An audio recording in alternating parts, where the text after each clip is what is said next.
And you're facing forward. Oh my goodness, you're facing the camera. Isn't that exciting? Special little dog. Scratch your little face off your head.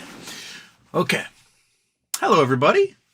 Oh, welcome to Houston. We have a problem. It's Monday. It's 4 o'clock Pacific time. It is just so much news.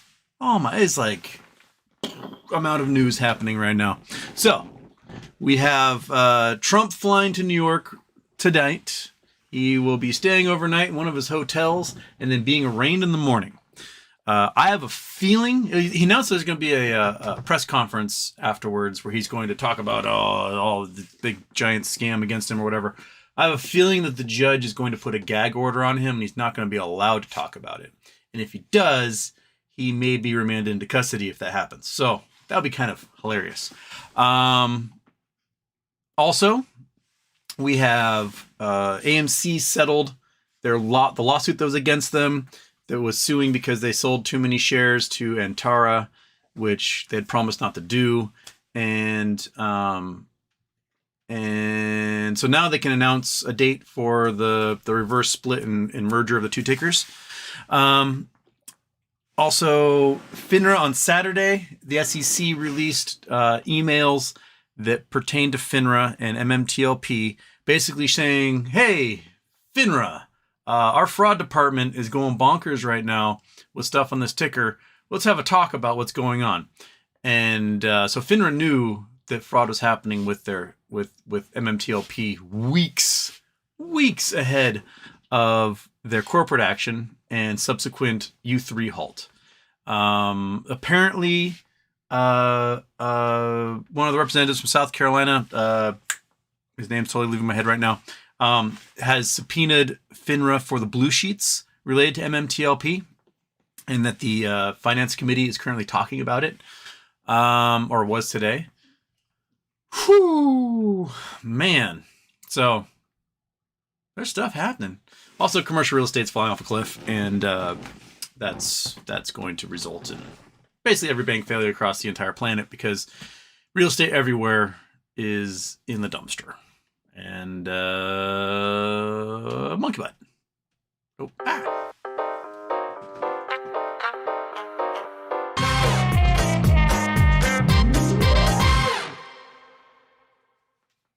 I'm going to scratch the dog and remember to turn off the intro. There. One day without a double intro. Okay, so we got the news headlines sort of off the bat there.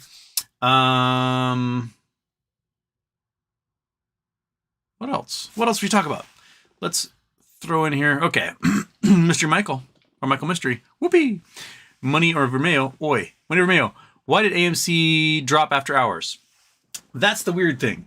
Is that if you look at the charts, right? Like charts are going parallel. The announcement's made.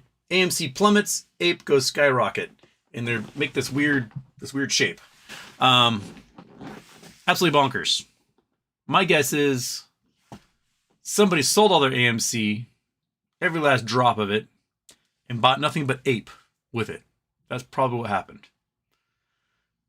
Now they know what date's going to be coming out, because APE's $1.90, whatever it was earlier. I can't remember what the price was earlier before it spiked. AMC's at $4 and something.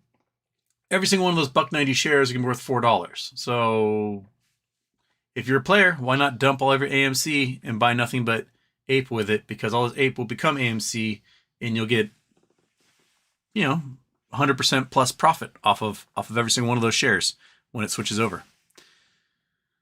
Okay, probably stupid. Because I bought during trading hours. Sorry. There you go. Danny Motes, Houston. Can you tell us what events were April Fools or real? BBBY, Hopium, Space Needle moving to Portland. Thanks. Space Needle moving to Portland? April Fools. There being a tunnel being built between Seattle and Bainbridge Island. Also April Fools. The BBBY Hopium, I believe, is a thing. It looks like ICANN's group has $1.5 billion lined up. So my hopium's high. The price of BBY still plummeted, went down to 30 something cents today. But there's 97% call to put ratio right now. So 97% of everything being purchased are calls. And, let's do a little wizardry, okay? We talked about like how a billionaire could make GME go nuts, right? By buying all sorts of calls, all sorts of levels. Well, now you've got something like Bed Bath & Beyond. They're way in debt. They're closing stores. They're spiraling, but they still have this baby thing that's worth billions. But the whole company itself you can buy for about $100 million. You buy all of Bed Bath & Beyond for $100 million bucks.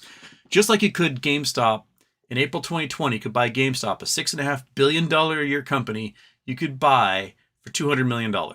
So now you can buy this $5 to $10 billion a year company for $100 million. Okay. $2 calls are 2 cents. You want a $2 call? A month out? 2 cents. Right? $2 for option on 100 shares. So for the price of 4 shares of stock, 5 shares of stock, you can get a whole call option at $2. Now, if your goal is to take over the company, take it over, rehab it, and do a spin-off / carve out of Baby, you got $1.5 billion ready to go. I would buy hundreds of thousands of call options at all sorts of levels all along the way. And then I would buy millions, hundreds of millions of shares all at once and drive that price through the roof and trigger every single one of those call options. Not only will you get the company, you will generate so much cash on hand off of the sale of the premeditated $1 billion in shares that they announced, and there was it the 6K or whatever it was, and the investor, the Kyle Arkan group, will have, the float will go from 110 million to 200 million, let's say, with the sale of those shares. But if you buy enough call options, you can represent several 100 million shares in calls alone that get triggered. So you cause a squeeze where you can receive 1 billion shares that don't exist, and you can sell those all back to the options writers and still maintain control of the company and make billions off of it. So you can turn that 1.5 billion into a $10 billion war chest like that. Remember, right now, BBBY is self-reported short interest is like 99% of the float. So it already is in unnatural squeeze territory, and a billionaire can mess with that so easily right now. It's just like a little piece of kindling, and there's a child waving a sparkler next to it. So I think I don't know. Granted, I'm not a billionaire, but if I were a billionaire, I would be doing way more messing with everyone type things like this. And all it takes is one weirdo billionaire to do that. To go, you know what? Let's change the entire dynamics of the game, and let's buy an entire company and make 10 billion off of it and still end up owning the company. Carl Icahn, as much of a greedy capitalist as you are, I say go for it. Be weird. Do it. Make it the weirdest thing you could possibly do, and you will change the dynamics of business everywhere if you do that. Fabrizio. Plop. Are you thinking about playing next GME earnings, and are you having a good day? I'm having a pretty good day. Playing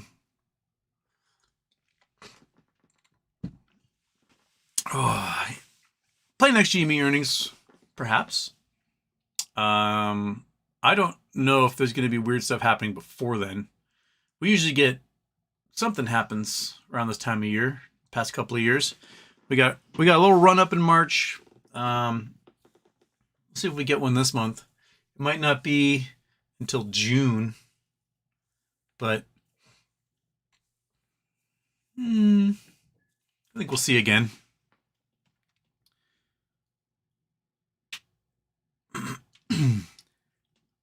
The Brooklyn Chris. Houston, how many empty bottles did you have to collect to buy that shirt?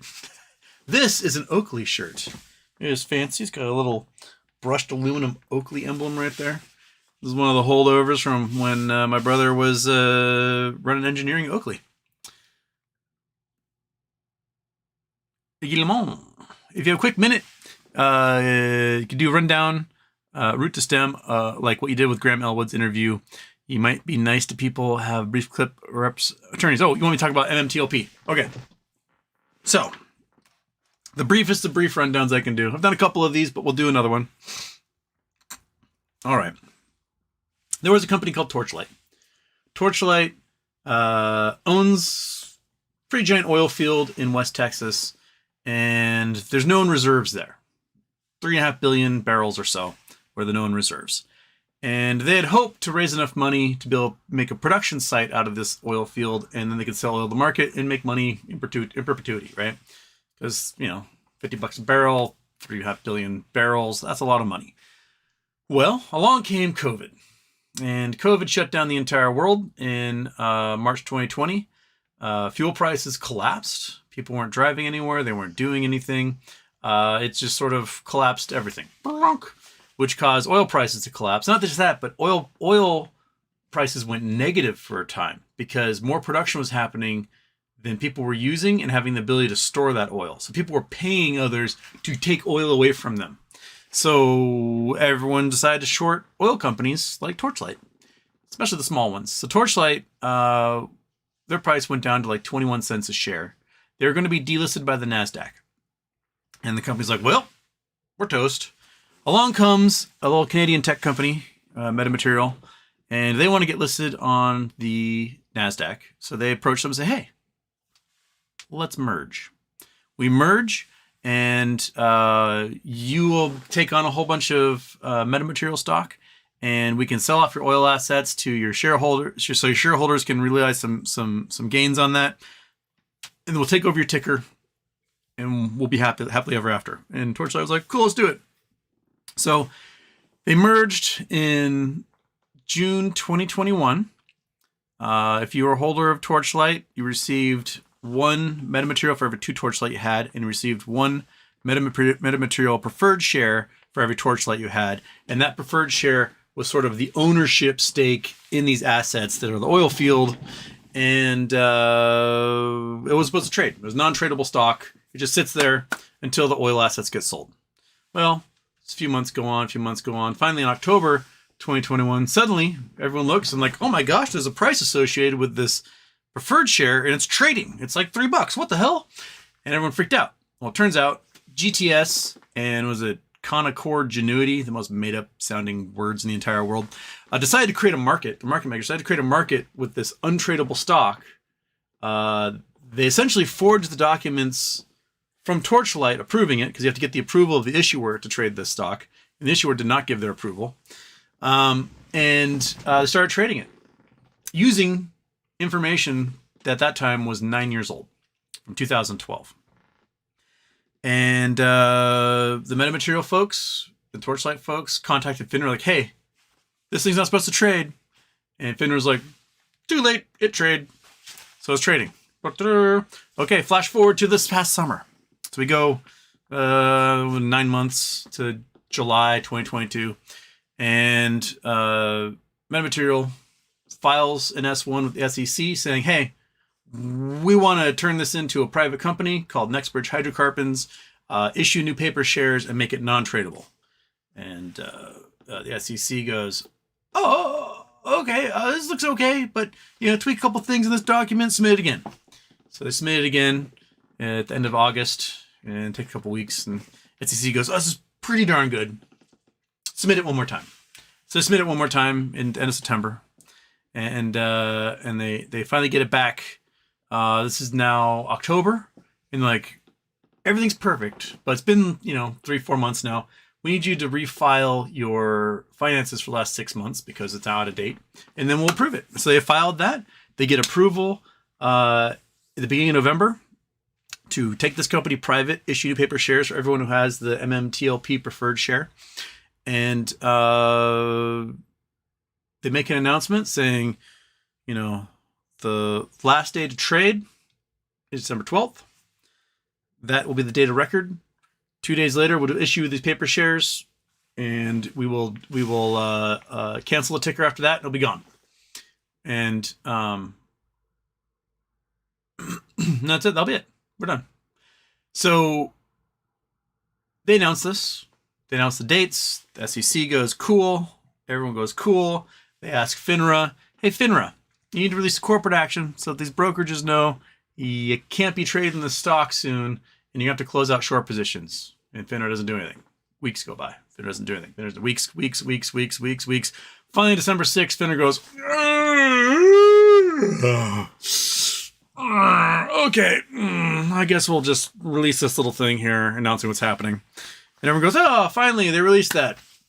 All their brokers are telling them, hey, after the 8th, it's the last day to trade. We're going to be doing closed position only. Corporate action's out because you can't get any new positions on this stock because you got the T+2 to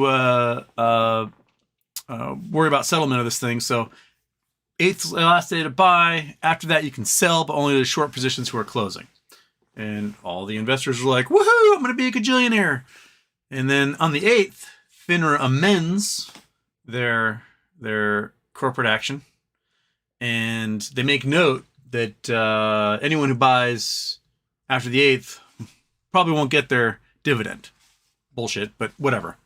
And then that night, after close, midnight, technically Friday morning, December 9th, FINRA goes, oh my God, we have to stop trading this thing. There's an extraordinary event about to happen.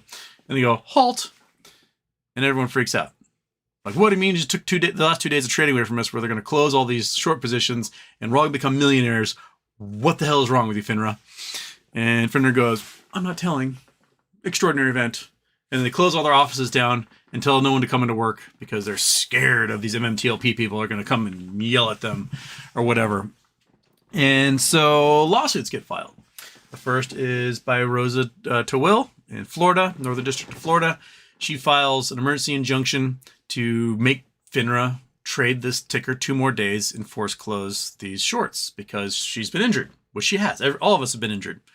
FINRA is basically, argument is, no, you can't sue me. I am perfect, and you can't sue perfect people like me.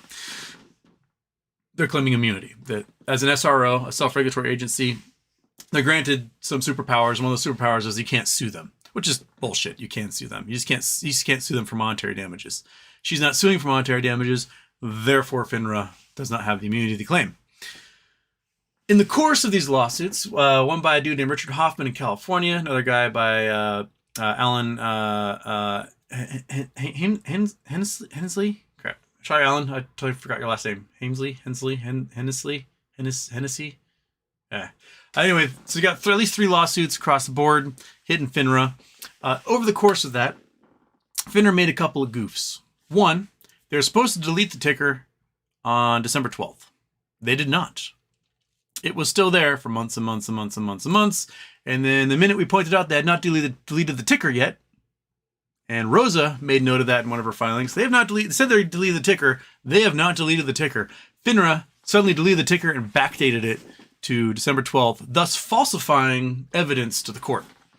Oops. Problem number 2. Problem number 2 was in the frequently asked questions. They admitted that there were short positions, which they denied in court. And then they admitted that there was a coding error that caused the halt. Oh, really? A coding error, not an extraordinary event, which you claimed was going to result in people not getting any of their shares, which a lot of them still haven't gotten their shares, due to settlement issues if you allowed trading to continue. And then problem number 3 came out this weekend where the SEC let slip in their Freedom of Information Act FOIA request emails that they had notified FINRA that there was a whole bunch of fraud going on and that their fraud division was looking into it. And apparently FINRA was asleep at the wheel that entire time. So now we have Congress requesting the blue sheets, which would tell FINRA just how many short positions there are. And that might be made public soon. And so in the end, what's going to happen is the federal judge can go, oh my gosh, FINRA, you lied to me at least 3 times in these filing documents. It also appears as though there's legal precedent that allows people to sue you to change behavior. And I'm gonna have to rule in favor of the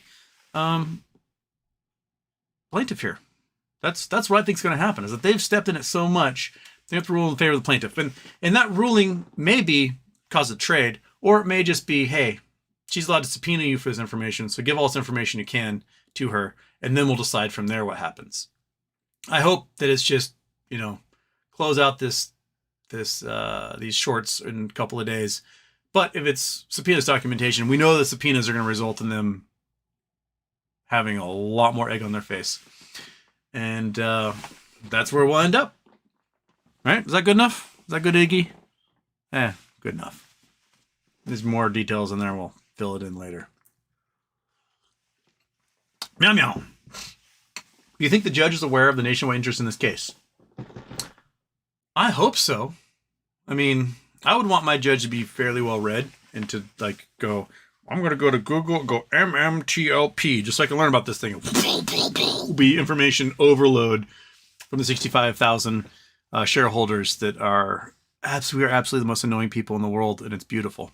So I would hope the judge is aware. And if not, he'll read the documents and he'll be aware then. Quiet Quest. MMTLP trading or settlement now most likely.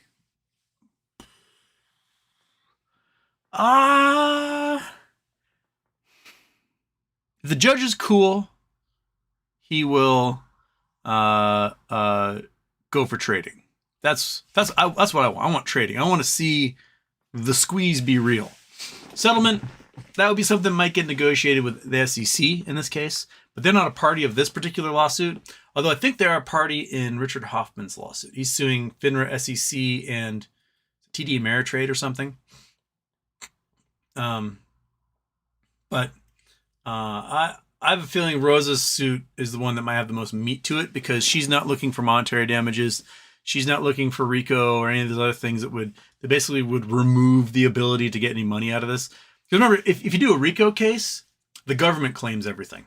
Any damages, the government gets. Because it's a RICO case, it's a crime. If you're just asking for them to change their behavior and make this thing trade for a couple of days, then we get the money, right? If you do a RICO case, we don't get the money. The government gets the money. If you are suing for different reasons, then we can actually benefit from that.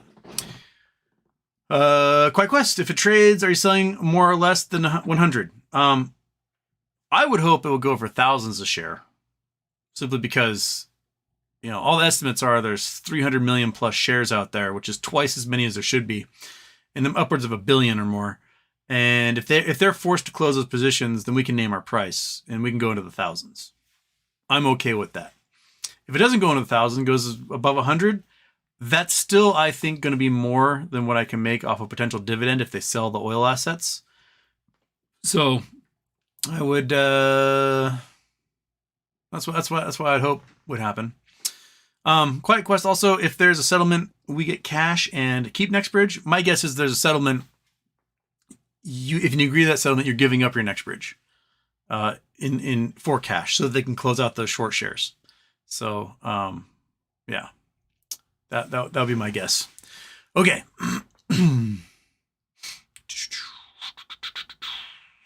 Guess Chapman, what an interesting couple of days. Dude, it's just flowing, baby. So much going on. Chris Stedman, FINRA busted wide open. Gary Gensler resign. Well, Gary's got to do something, man. He can't be quiet on this stuff for much longer. Lost ways to hear about the UFC, WWE news. Yeah, apparently they are merging into one entity. It's going to be worth like $21 billion. So you got your real fighting and your fake fighting are going to be owned by the same company. This would be like a company like Oakley. I'm wearing the Oakley shirt right now. Like Oakley making the real Oakleys and the fake Oakleys you see at like flea markets and getting the money off both. It's brilliant. Why not? As much homoerotic dancing as you could possibly get under one roof, and those fellas are going to be so happy and make so much money off of it. And hopefully Vince McMahon has no part in it, because that guy is just a terrible human being. Josh Pepels, Tennessee. HPD, buddy. I know the weather here in the Midwest South has been crazy lately. Wondering if we are going to see more of the same, or if there's a chance things will calm down over the coming months. So prior to 20 years ago, there was this thing called hurricane season, which, you know, in the warm late spring, early summer months, you had these big storm systems come through, and they would generate lots of tornadoes. And tornado season, hurricane season, something different. Tornado season, and that was largely contained to what was called Tornado Alley in the Great Plains. Well, so much energy is in these systems now that tornado season is year round. You can have tornadoes touch down whenever. And now we've got huge, violent tornadoes hitting in March and April when they never touched down in March and April before. And Tornado Alley has actually expanded greatly into the southeast, where they didn't have as many touchdowns as they have now. It's quite insane how many tornadoes are touching down now. I don't see things calming down because as the summer months get warmer, storm systems get more powerful because warm air makes more energy. And you still have this crazy battle between warm air rising from the Gulf and cold air rushing in from the Canadian Shield. And that makes where warm air hits cold air, storms happen. I don't see it slowing down. I mean, yesterday we had hail and rain and wind here. And all I can think is whenever we have a storm like that here, that means tornadoes like 2 days later where you are. So you got some more coming. Because it was a lot of hail and a lot of rain yesterday. So that means you guys are going to get blown out of the water in a couple of days. Sorry. The Pacific Ocean, she's a bitch. So batten down those hatches and hold on to your butts. Because my guess is you got some more tornadoes coming. Okay. Peachy Sunday. Happy birthday, Houston. DB's weekly chart looks like a slow step up to the gallows before being hanged. Yeah, the quantitative easing that happened when the banks all collapsed looks like it's slowing down again. I'll be interested to see what the CPI numbers are. We got, 8 days until they announce CPI? Is that like on the 11th or something they do it? Can't remember exactly. And we're going to find out exactly how inflation's happening. And if inflation is still 6+%, the chances of seeing a base rate hike increases. If interest goes inflation goes below 6%, then they might go, I'm going to hold off. I'm going to hold off a while on doing any raising of interest rates. But if it's at 6+, they might do another quarter. If that's 7 or 8, they're definitely going to do a half. And that's going to destroy some banks. But a lot of those banks also, they're making a boatload off of reverse repo. Because during this brief moment of quantitative easing we had, they're able to borrow from the Federal Reserve at near 0%. Then they take that money, put it into overnight reverse repos, and they make 4.5-5% off of it. So they can make money off of this system. The problem is that a lot of that money is held in these fixed rate mortgages and bonds, and no one wants to buy 1% bonds when you can buy new ones at 4 or 5%. So I still think the banks have a lot of trouble in the future heading their way. You're watching today. You're like watching the show today. What's up with that? She was so excited. She like ran into the room and jumped onto her bed. She's like, oh, we're going to do a show today. Fantastic. And she's been front and center all day. Yes, you have. Little weirdo. Oh, you're just such a good dog. You are. We're watching shows last night. She's sitting on the couch looking out the window. Just head on the back of the couch. And then she sees in the yard. She goes, blah, blah, blah, runs to the door. Blah, blah, blah. And I let her outside. And she races out to chase after something. And then she's out there for like 20 minutes, comes back in, gets back on the couch, looks out the window again for another hour. And an hour later, she's like, blah, blah, runs to the door. And then she's raced out the door after something. So I'm wondering if deer or coyote were out there. Whatever it was, she didn't get any fights, so she didn't catch them. But man, she's going for something. Okay, Casey Chapman. How do you see MMTLP playing out now that Congress requested the blue sheets? Well, congressional testimony is admissible in court. So if they drag someone from FINRA in front of them and they force them to answer some questions under oath, and if they requested things like blue sheets, they're probably requesting other documents from FINRA and the SEC, which means, a lot of people are former prosecutors that aren't sitting on these committees, and they know how to ask questions, and they know to never ask a question you don't already have the answer for, because nothing's better than getting someone in a gotcha in front of millions on a committee hearing. So my guess is if they bring somebody from FINRA in front of them, the person from FINRA would rather lose a civil suit in Florida than face like contempt charges in front of Congress. So they'll give up the ghost. They'll give it up. They'll be like, yeah, we fucked up. We lied. Yep. There's lots of fraud going on. We knew that it was going to cost cajillions of dollars to close out these positions because we just did not do our job as a self-regulatory organization. And oops. And they would rather just let the federal judge go, you win, Rosa, than lie to Congress when Congress has all the info. So that's how I see it going. I don't know what the time scale would be on this, but maybe we get some hearings in the next few weeks announced. That'd be cool. Mark Sloan, interesting weekend of Freedom of Information request. NASA announced humans going to the moon, including one Canadian. Yeah, they announced their team. Who's the dude that was the former Navy SEAL, medical doctor, and now astronaut going to the moon? That guy's a total badass. I forget his name, but way to go. Someone posted a thing on Twitter. It was like, so-and-so has finished all of his side quests. Like Navy SEAL, medical doctor, astronaut to the moon. John Skoglund, who from FINRA gets to go to Rikers first? My guess is no one. They'll just go, oh, I'm sorry, my bad. And everyone will be like, oh, it's okay, FINRA. That's probably how it goes. Michael Harrow, Houston. Can FINRA use the old-time honor excuse to get out of trouble by claiming the dog ate their blue sheets? Well, like about you would never eat blue sheets, would you? No, you seriously, you are watching today. Got your little paws crossed, and you're just staring. She's so interested today. She would never eat. Never eat that. No. She would eat, what would you eat? You like plastic wrappers that once held granola bars. That's what you like. She'd eat those. Iglamon, it says they would have more luck claiming their servers were wiped or had a fatal error at this point. Yep. FIREM's AMC Houston, will we ever catch a break? Ugh. How soon do our AMC APEs share convert? That we don't know. They now have the ability to announce the date. My guess is at minimum will be like 2 weeks out. Or 10 days or whatever, 10 trading days. So, minimum. So, there you go.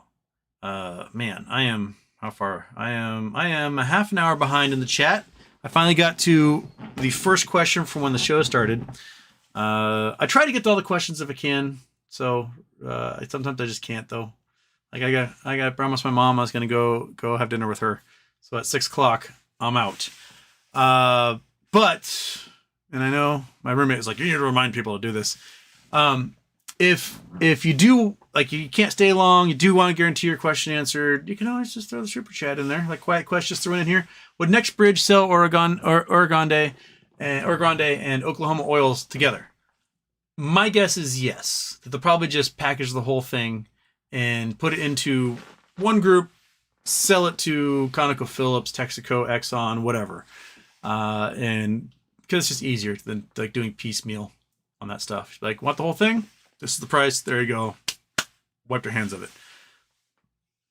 There is a chance they could go and like try to raise funds, become a producer, but I don't know if they'll be able to raise that much money to do that. They might be stuck in debt spiral territory if that's the case. I think it's easier just to sell to a giant conglomerate that already produces oil like crazy and has all the infrastructure ready to go. So that's probably the wisest way to do it. But yeah.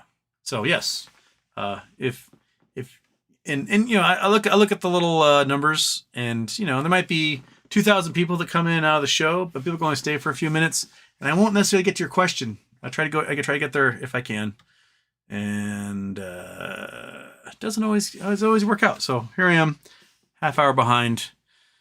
The hobbler goes ding dong. Okay. Legacy 10 Productions, Houston. How long do you think the Sears situation will play out? Oh, Sears. Yes. So Eddie Lampert, who is the big private equity dude who basically kind of destroyed Sears, his largest shareholder, he is done suing, trying to like squeeze every dollar he can out of Sears, which means it was going to go to the Supreme Court. And he basically said, all right, I'm done. So now they have to figure out what they're going to do with the $5.6 billion in real estate that they have apparently sold off. There's like $1 billion in bonds and liabilities they still have to pay out. So that means 4 to 4.6 billion will go to shareholders. Number of shareholders I've seen are two different, one at 55 million, one at 110 million. If it's 110 million, that's, I don't know, $40 a share. If it's 55 million, 80 a share. That seems pretty awesome. I would love to have that check written out to me. As far as how long that takes, not a clue. I'm sure if commercial real estate wasn't in the absolute dumps that it is now, that 5.6 billion in real estate would be worth so much more. We're talking warehouses, distribution centers, shopping malls, office buildings, all sorts of things that like are hurting so bad right now. That if Eddie Lampert had just like shut the fuck up and stopped trying to get everything he could out of this, that 5.6 billion in real estate would have been worth like 8 billion 2 years ago. So thanks, Eddie. Thank you for that one. But as far as the time scale is, not a clue. It's, as always, it's like this weird prerogative of the court thing. Like when the court gets around to like saying something, that's what we're waiting for. Hopefully soon. But judging from how we witness court cases happen, probably not anytime soon. Just waiting and waiting and waiting. Dogmon's got her hands up. Angelo Torrenos. Houston, did you see James O'Keefe tweet MMTLP a few months ago? Check it out. Yes. William Morgan is working on James O'Keefe. He asked me for my phone number to give him. I just like, on a personal level, I don't trust James O'Keefe. I don't trust Project Veritas. Well, they fired him. But I don't trust James O'Keefe. I think he's kind of a shitty human being. And like, while I want to get all this news out there, I possibly can. Like, O'Keefe is a grifter, and I just don't trust him. He got fired from Project Veritas basically for sexually harassing his employees, abusing his employees, and stealing money from donors for his own personal enrichment. Whenever one of his big stories come out, he releases this secret video, hidden videos, and then a few days later we find out there's either paid actors pretending to be someone they weren't, or they massively edited the video and what actually happened was completely different than what they made it look like. They've lost lawsuits for falsifying information and breaking into offices and stealing things. Like, I don't trust the guy. Like, if he gets the information out there, cool, but I don't want my name associated with his. He grosses me out, man. I don't trust the dude. He's shady. So, yeah, like, he every time he releases one of those videos, it gets huge press and play, and then a few days later we find out that he made it all up. That's not what happened. But that's always the quiet part. But people are like, no, he speaks the truth. No, he doesn't. He's a sensationalist, and he bends the truth to fit his narrative, and oftentimes just makes it up. Just hires actors to like portray people and read lines. Yeah, I see people upset with me saying that James O'Keefe's a piece of shit. Want to see what a piece of shit James O'Keefe is? Well, we'll go to the James O'Keefe piece of shit-o-meter.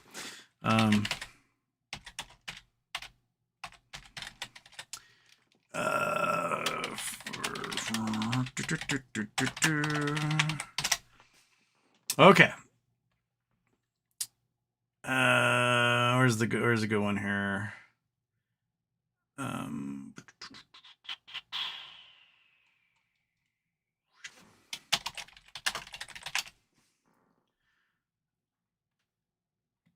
Okay.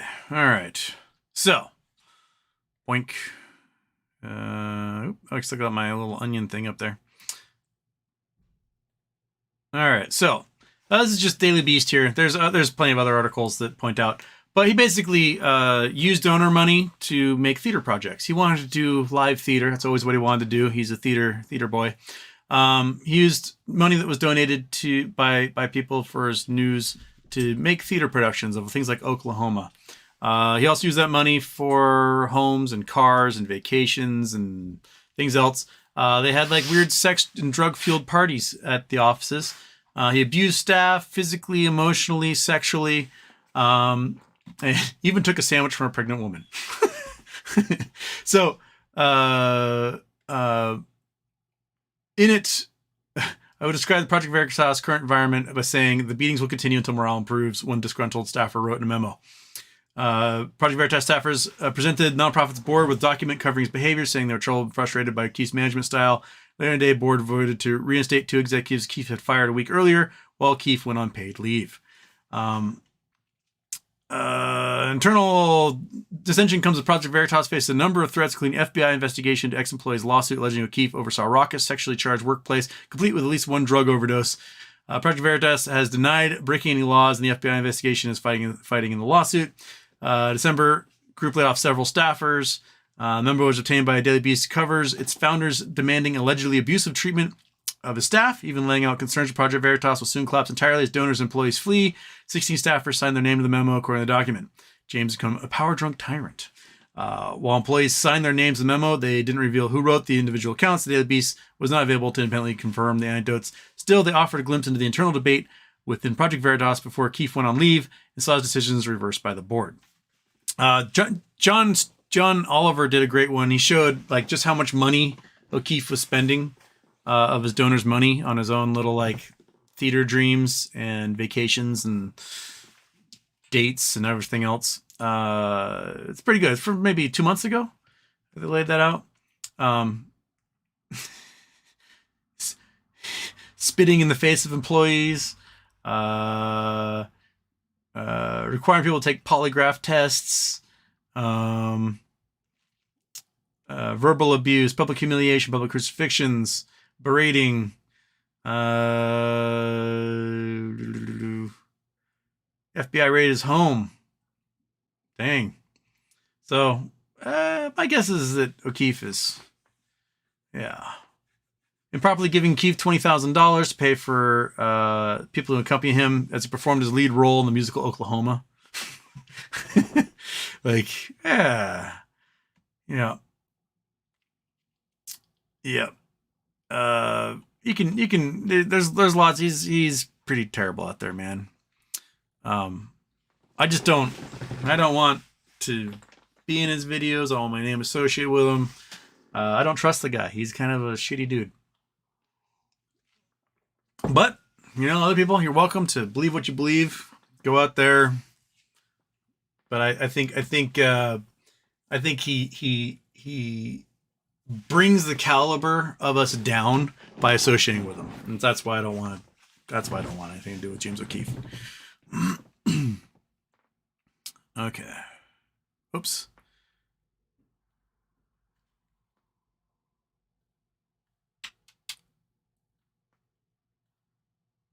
Okay. Sorry. Chat reset. And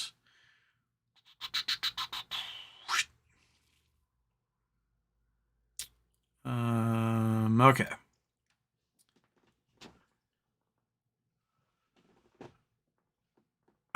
And there's Whisker Biscuit, who is James O'Keefe, and do we need to unlike his tweet, bringing awareness to MMTLP? Jason Blackwell, Houston. The Lord said upon Abram, come forth and ye shall have eternal life, but I only came in 5th and got toaster oven.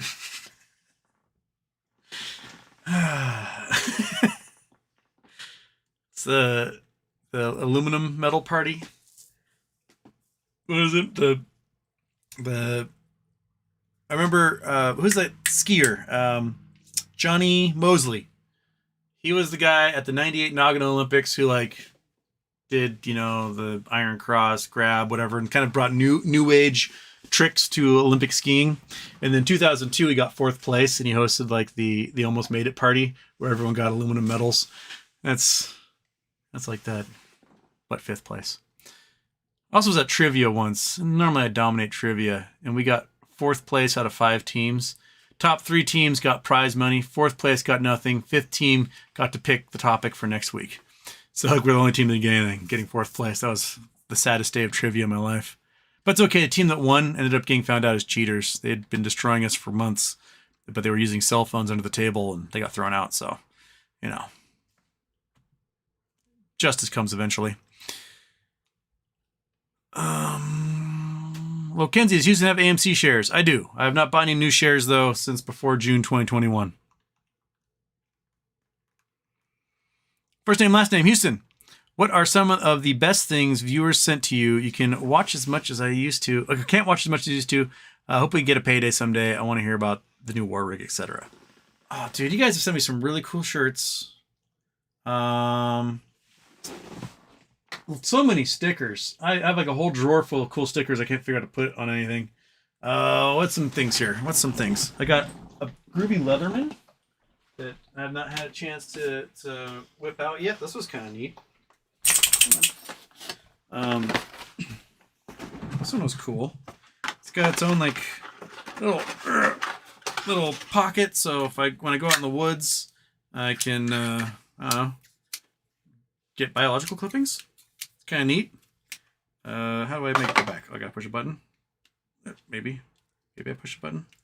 I already forgot how to do this thing. Oh, there we go. There's one, and there's the other. Okay, there we go. That's kind of neat. Maybe I'll go this way? Yeah. There we go. I got Leatherman. All sorts of cool rocks you guys sent me. Got good books. Recently was sent The Alchemist, which I have not had a chance to read yet, but it's on the list. I'm going to get to it soon. It's like 4 books away on the list, but I'll get there. So many nifty stickers, so many cool shirts. Treats for Monkey Butt. So many treats for Monkey Butt. She is like the treat monster. Yeah. No, every time I check the P.O. box, I'm like, oh boy, there's something neat in there. And something great for Monkey Butt usually, right? Such as these little neckerchiefs, right? Those are great. You like those. Oh yeah. Mm-hmm. That's the look of a dog who's staring exactly at the bag up there. I'm only 49 minutes in, but okay. I'll make her happy. She's been staring, and such a good girl. Such a good little guard dog. Right? Looking to go murder things outside all the time.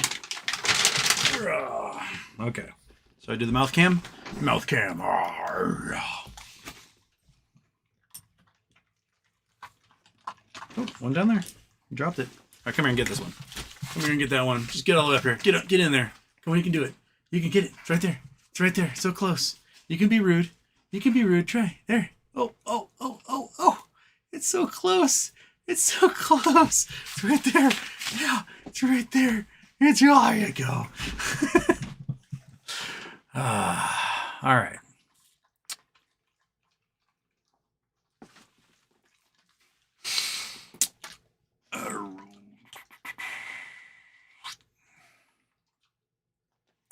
Firearms at AMC, it's arbitrage. Only AMC goes down to meet Ape instead of the other way around. Yeah, they could be meeting that way. Firearms at AMC and Antera filed this morning to sell a bunch of puts on AMC. There you go. That could be happening as well. Some name I cannot pronounce, but it has Michael at the end. What do you think is going to happen after Adam Aaron fed up with the judge process in AMC 8 reversion? I mean, I think he's just going to combine, reverse split, and then sell a boatload of AMC shares to raise capital.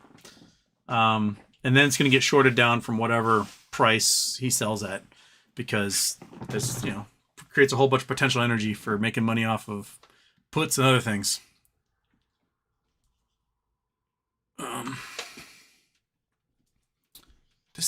My chat is really annoying now. I like click on something, it just puts this giant label in the way and then it blocks everything. Okay. Sorry. G-Font passed my exam. You are now a derivatives man there, G-Font. Good job. Congratulations. Excellent.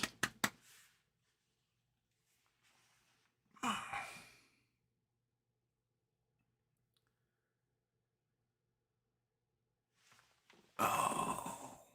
First name, last name, Houston. I've been on an AliExpress, Chinese Amazon type market, way cheaper and longer delivery times, binge lately. What are some cool things I should buy? I had an idea. I presented my agent with this idea. I was like, let's do a show called like That Alibaba Life, where we get Alibaba to sponsor the show, get a chunk of land somewhere with, I don't know, a pond or a lake or something, and we just buy all the weird stuff off of Alibaba. You know, modular homes, luxury yachts, you know, electric motorcycles, weird power tools, drones, MiG fighters, you name it. And I get it all, man. Just sort of like show what weird stuff you can get shipped from there. I think it'd be hilarious. As far as cool things get off there, I've only bought a few things like legitimately. I got a decent drill press for cheap. Took like 8 weeks for it to arrive. I got that off of there. I got a lathe, a 40-inch lathe, so that if I really wanted to, I could make baseball bats, but the garage is so full of Scotch shit, I can't do anything with it. Let's see here. Mostly I looked at tools. There's also other weird things.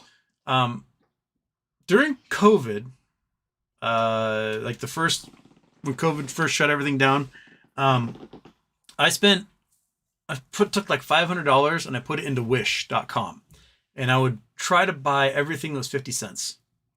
Because every once in a while they have things that could be $1,000 and it's 50 cents. And you buy it, they charge you 50 cents for the item, 25 cents for shipping, and then 99 times out of 100, maybe 999 out of 1,000, they'd send you an email a couple days later saying, oh, so sorry, we're out of that item. Would you like a refund, which could take 9 years to get your 75 cents back? Or would you like 75 cents in credit towards another purchase? And I'd just take the credit and I would start buying other things for 50 cents. But every once in a while, something would ship. And I have a stack. I have a stack of boxes that are now 3 years old. I have no idea what's in them. None. I have this idea that I'm going to do like a 50 cent Wish video and unbox all these weird things I bought 3 years ago. I just haven't got around to doing it. Because I don't even remember what they are. And they could be anything. They could be drones. They could be leather jackets. They could be towels, sex toys. I have no idea. If it was 50 cents, I would buy it. And just see what I got. I need to do that. I got to set up like those unboxing video guys. They have like a camera up above. They got a camera at their. I don't know. I got to figure out how to set up the cameras to do that, and then I don't know, twist Marius's arm to edit it into something viewable. But I look into that. Just buy weird shit. Some of the tools are really good. Some of the tools are basically like the tools you get at a regular hardware store. They just don't have a name on them. Or instead of saying like DeWalt, they say like DePault. And it's the same everything.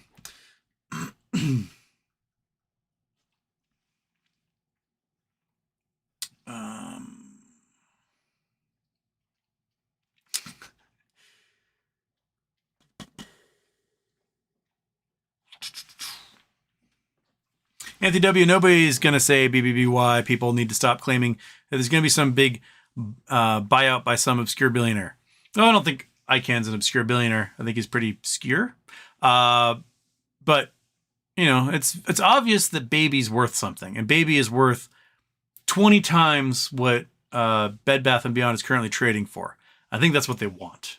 They don't really actually care about Bed Bath & Beyond. They want Baby. And bye-bye Baby. And that's I think the meat in that sandwich.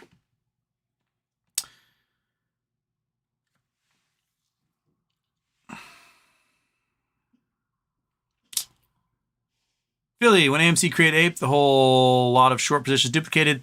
They have to close shorts on APE before merger. No, they don't. They sold enough APE that there's shares identified according to Reg Show rules. They've identified the shares, and therefore they've essentially covered their position.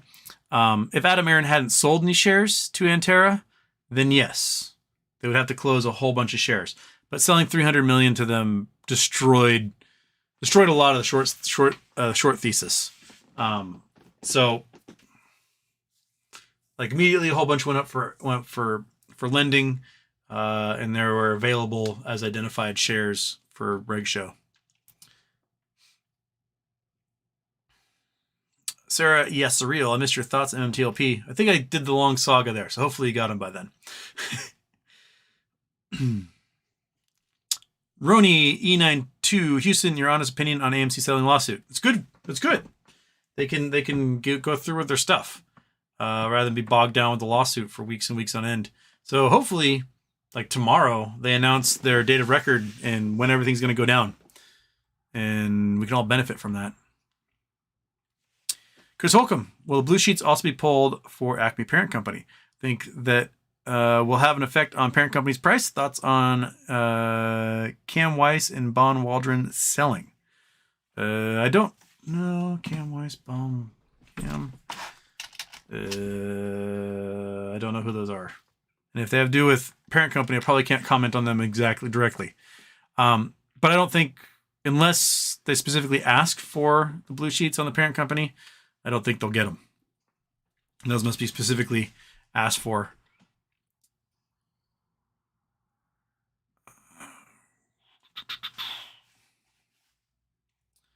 Richard, if the QSIP number changes as they're supposed to, won't the shorts have to cover before the QSIP changes? That was what used to happen, yes. But we've seen QSIP numbers change quite frequently recently, and nothing happened whatsoever. So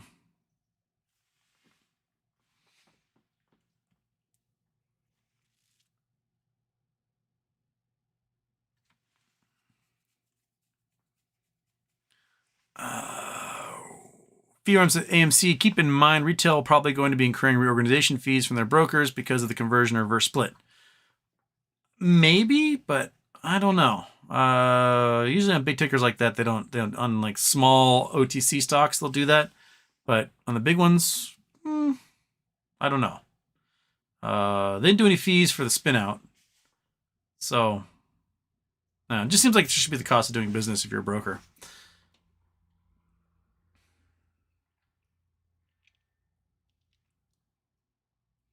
Firearms at AMC. Houston, do you think the amendments were required by SEC so they could help FINRA stall TU3 halt it?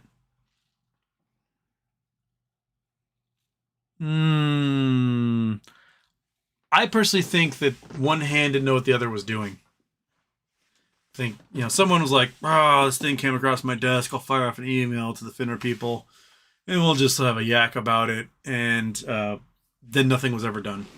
And so the U3 halt was the result of them looking at the liabilities that the broker dealers had incurred based off of these short positions and them freaking out and going, halt, just hit that U3 button, doink, and halt everything. I think it was more incompetence than premeditation.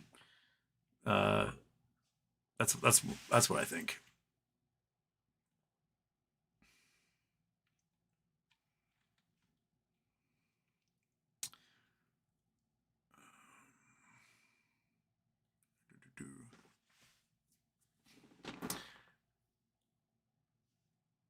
AMCO people have been reporting this shit to the FBI fraud department. I reported to the FBI about this whole thing. I'm sure hundreds of you did, not thousands also.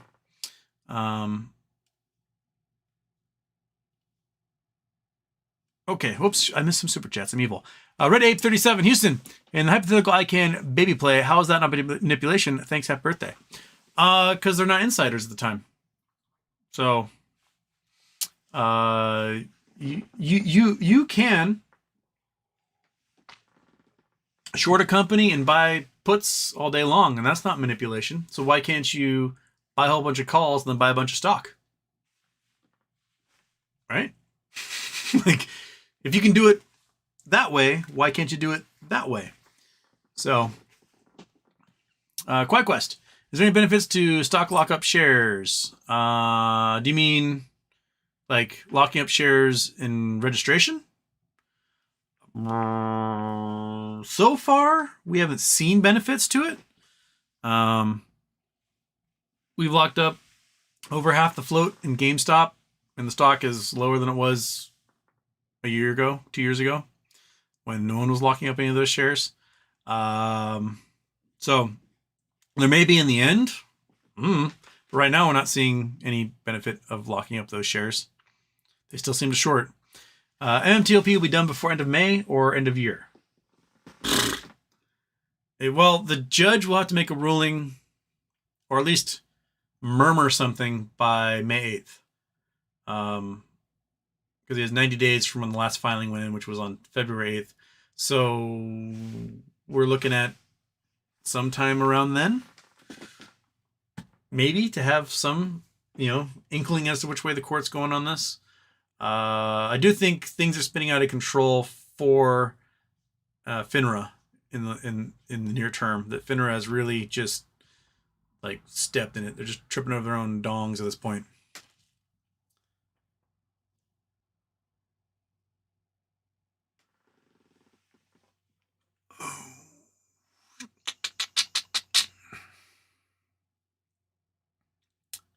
Iggy Lemon, FINRA and the SEC just got caught helping shorts via wire fraud. Things will probably change after this. I don't know if it necessarily constitutes wire fraud, but they did help the shorts all along.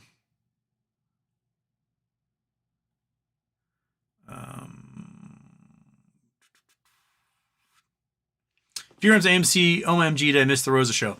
No. When the FINRA emails came out, Rosa postponed so she can work on strategy. So she's working on that all weekend for possibly a new filing, an amended filing to the court, or supplemental filing. So, more power to her. Let her do that stuff. She'll be on again when she's got time. And maybe this coming weekend. I don't know.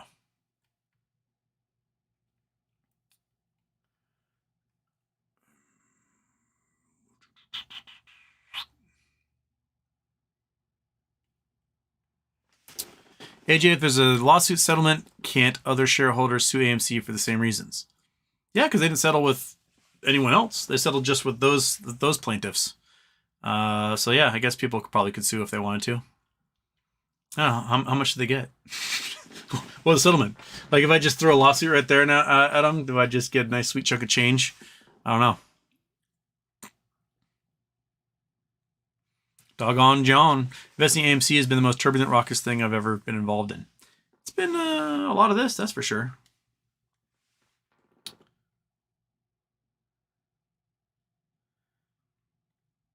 Ah, gosh dang it. I'm trying to click on this thing. These things just... Okay.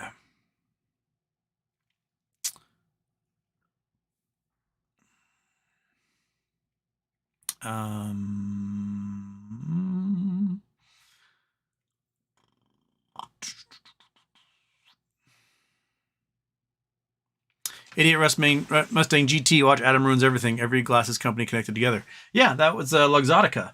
So, quick story in Luxottica. Luxottica owns, like Gucci and Armani and Prada, and Ray-Ban, all sorts of, they're a giant company. And they want Oakley. They want Oakley really bad, and Oakley refused to sell.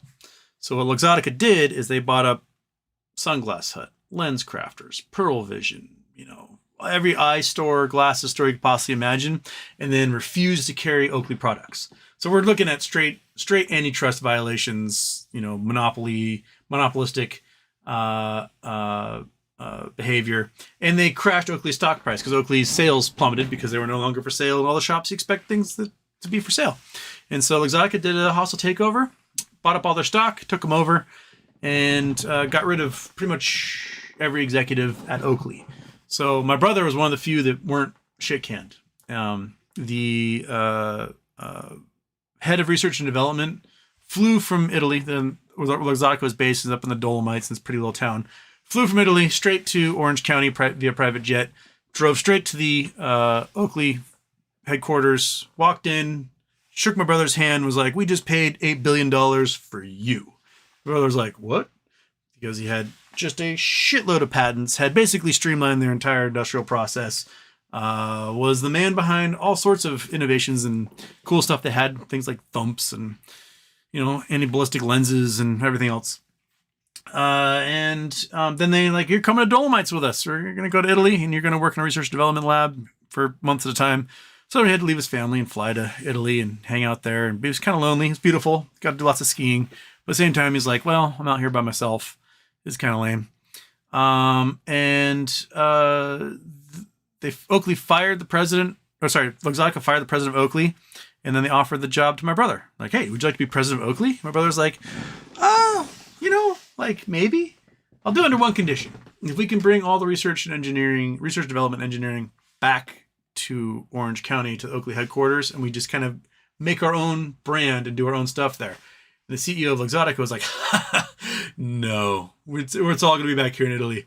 My brother was like, yeah, that sounds boring. I don't want to do it. So I'll take my golden parachute and I'm out. And they let him go.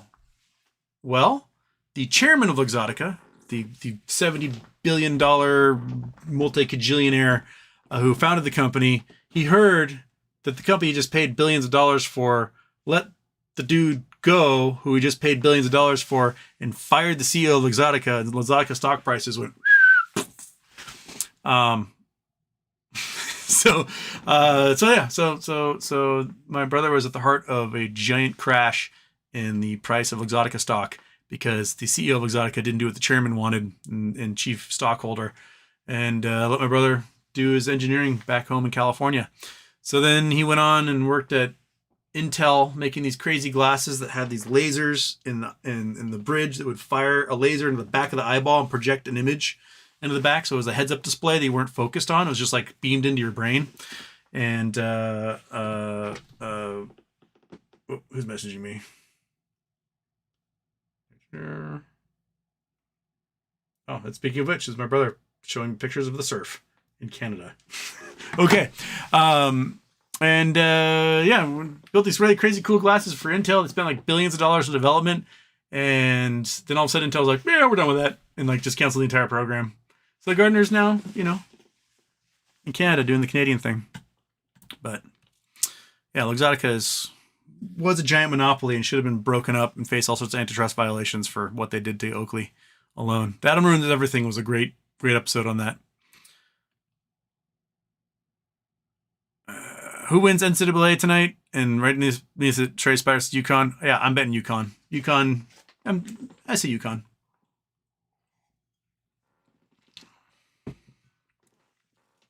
FIRAM's AMC tomorrow is supposed to be bad weather here in Missouri. Lots of supercell storms rolling through.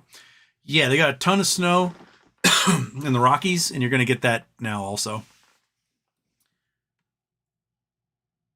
William Lobach is a judge qualified to review this case. What does he know about stocks?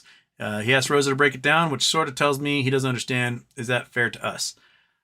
The judge is qualified in that they're a lawyer and they were appointed and approved by the president, approved by the Senate to a lifetime position, and that's their qualifications. I doubt there are judges who are specifically like, I know everything there's to know about stocks. I'm sure most of them just have some pension fund that they just throw money at, and then that's what happens. And because they don't have to retire, they have a lifetime appointments. They have a guaranteed salary forever and ever. But this is a situation that even people who are heavily involved in the stocks need to have the situation explained to them. These financial reporters who call from CNN or New York Times and ask me questions, like I got to explain all the steps of the way, and they go, holy crap, this is so weird. I'm like, yeah, it's weird. That's the crimes and weirdness are afoot. That's what's happening.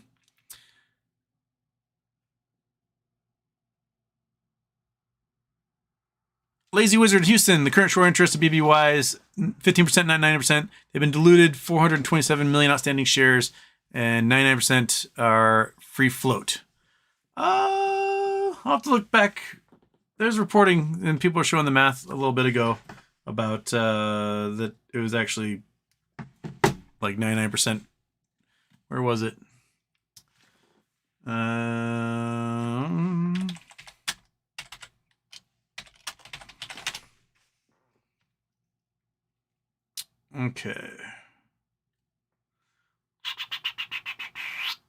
Where are you? Where are you?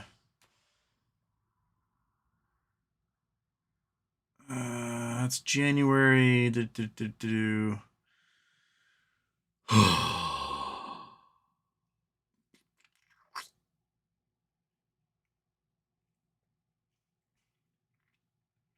Okay, and that is like.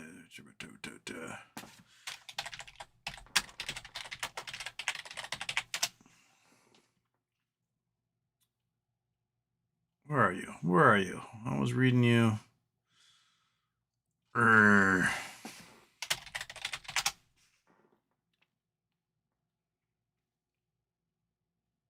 was like 97, 99.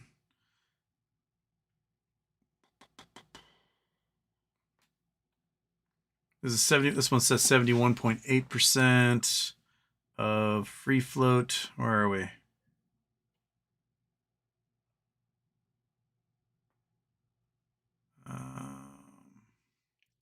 Current date, but it's already old news. They don't report buy data at all. Blah, blah, blah. Okay, where are you? Where are you?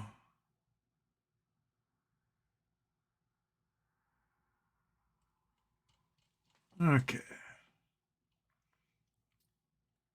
There we go. All right. So here we go. It's from FinViz. We got short float ratio 71.8%. So 71.8% of the float is shorted. That's from FinViz, Financial Visualization. So that's from March 26th. So a couple weeks ago. So yeah, so 71.8% float shorted. So that's a big number. It's a very big number. That's a huge number.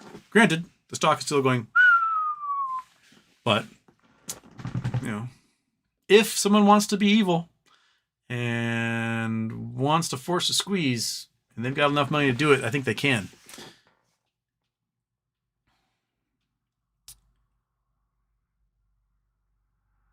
Mighty Mouse, she knows someone on the show will tell you to give her a treat. She does. Now she's treat out. She's on the floor, passed out over there.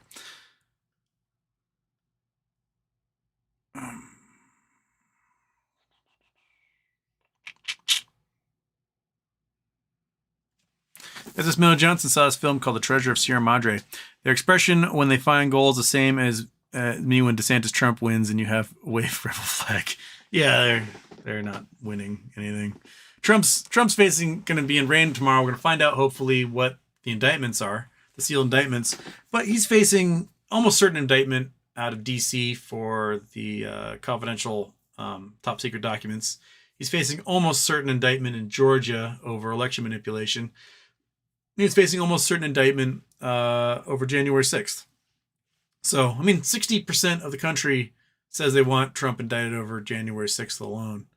That's not good numbers if you are running for president. It might rally the base who, you know, like what they said, Trump could shoot somebody in the middle of Fifth Avenue and still win the presidency because for some reason people are insane for the guy, which I just, on a personal level, I don't understand. His voice is annoying. He's terrible to look at. He sounds moronic. I just don't understand the love affair. I don't get it on just a personal level. Forget his policies. Forget just what a shitty dude he is. Just like on a visceral level. Just look at him and go, oh yeah, that's just awesome. I don't even get that part. It just makes no sense to me. Yeah.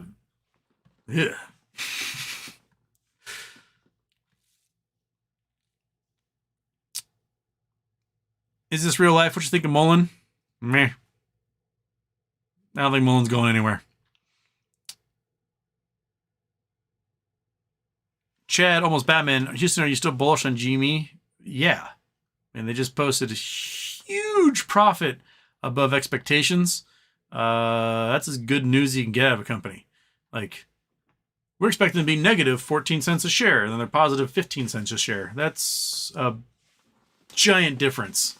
So, That's huge. Huge. Now I lost my spot again. Okay.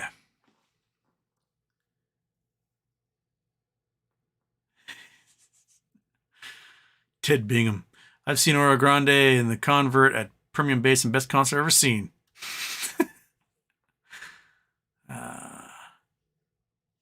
Please tack any word on the big jump Acme had today.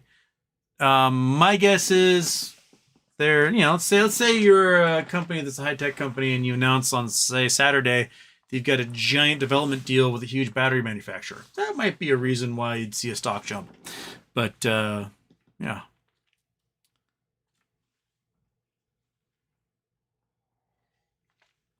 Ooh, I'm getting right to the point where I lost everyone on James O'Keefe. Excellent. And they're starting to yell at me. Got Craig Donner saying, Houston, your left ideologies have totally brainwashed you. O'Keefe can refute every one of your claims before you pass judgment like you have. You need to talk with him. What you said was egregious. How about James O'Keefe can suck my dong and stop being a complete awful human being to his friends, family, donors, and everyone else. If you don't make shit up, then you don't have a problem with me. But if you're going to make shit up and use it to destroy, good, decent nonprofits, then, he's not a good person. He is just not on a personal level, on a public level. James O'Keefe is not a good person.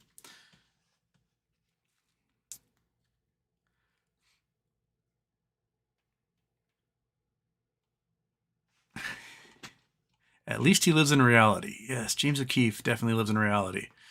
Yes, where he takes donor money and makes Oklahomas with it. I love the response. She watches Rachel Maddow. Dude, I don't have cable. I don't watch TV at all. So, you watch too much CNN. I don't watch any CNN. I read. That's what I do. I read friggin' everything. So no, I don't have cable. I have MLB.TV. That's the closest live anything I get. So there you go.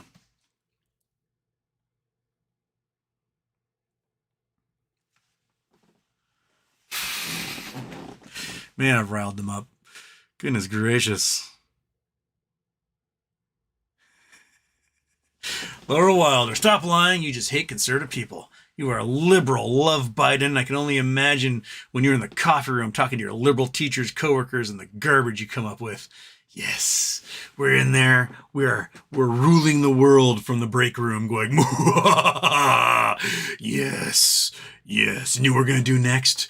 We're going to make sure that James O'Keefe does a video on Acorn where he pretends to be a pimp and then completely manipulates and false edits the video to make it sound like they're doing things they aren't really doing. That's exactly what we do.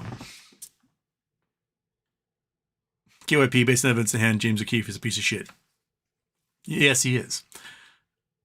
Yeah. SS Mel Johnson knows how to notice about what Project Veritas uncovers, just the leader. What has Project Veritas uncovered?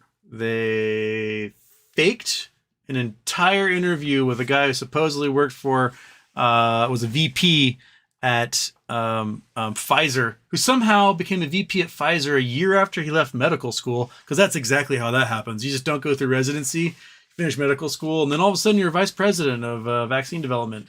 That's not at all how that works.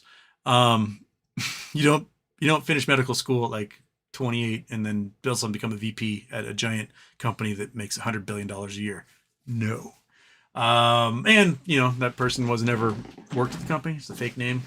What else did they do? They also falsely edited a video together claiming that abortion clinics were like selling body parts of aborted fetuses, and that was totally debunked.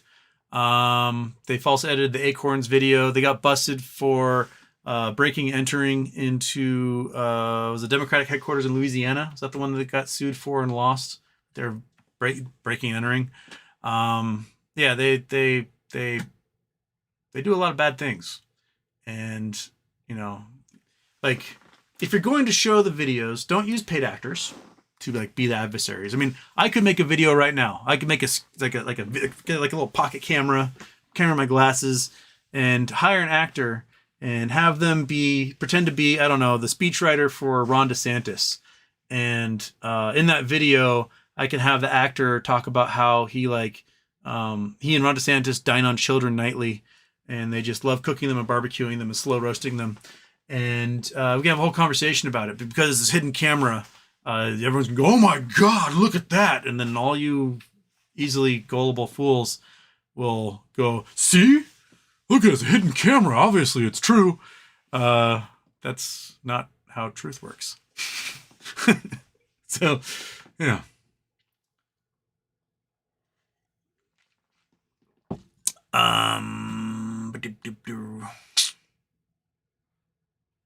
There's Jay talking about, you see, uncovered Pfizer. The person in the Pfizer video was a paid actor who's never worked at Pfizer. The name they made was someone never associated with Pfizer. The LinkedIn for them was impossible. It had them literally finish grad school and then a year later finish their medical school, never do a residency for some reason, and then immediately become a vice president of a multinational company. That's not how it works, man. You don't, that doesn't happen.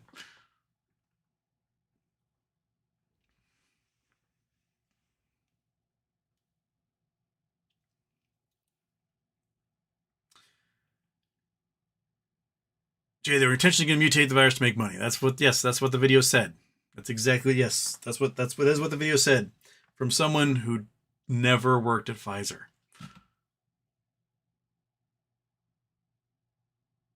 Yes, that's a Godzilla back there. Godzilla holding eyeballs. Yours truly, Houston, can you tell me why AMC is taking over 24% in after hours? My guess is that they sold. That someone sold a whole bunch of AMC, bought a whole bunch of APE, and that caused them to start to close in on each other.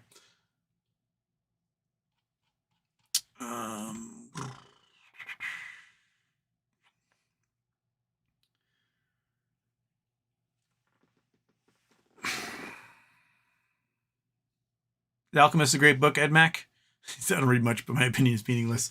That's what I'm told. It's a great book. I'll give it a read.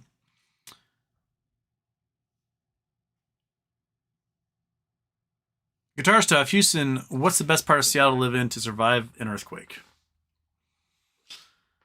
Well, there's not too much. Like if there's bedrock around, that'd be the best place to go. But there's not too much bedrock in the Puget Sound area. If you're along the water, you're going to have tsunamis. So that's already wipe out. If you are on hills, there's lots of hills. You're gonna get some sliding. If you're in fill area, your buildings are gonna sink. My guess is plateaus.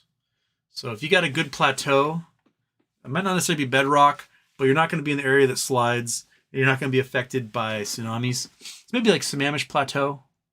The Highlands, like Des Moines, Burien down there. Yeah. It also depends on the construction. Like being in the Space Needle will be pretty safe in an earthquake. Its center of gravity is like 3/4 of an inch off the ground. It's like one of those like punching balloons with the sand in the bottom. Those go wong. So that'd be pretty good.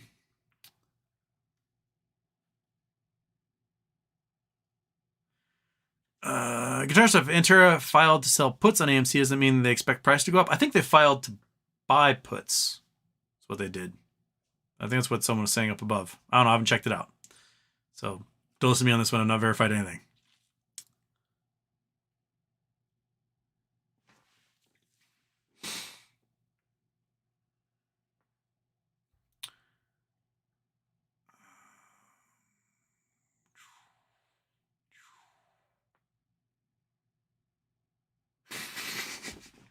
I love it. Wow, I just spelled a bunch of shit that isn't even remotely true. That's what James O'Keefe does for a living.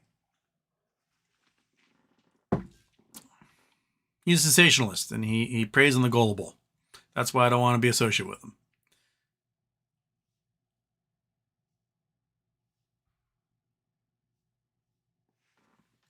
Ryan Hurt, would more lawsuits towards FINRA help or hinder Rose's lawsuit?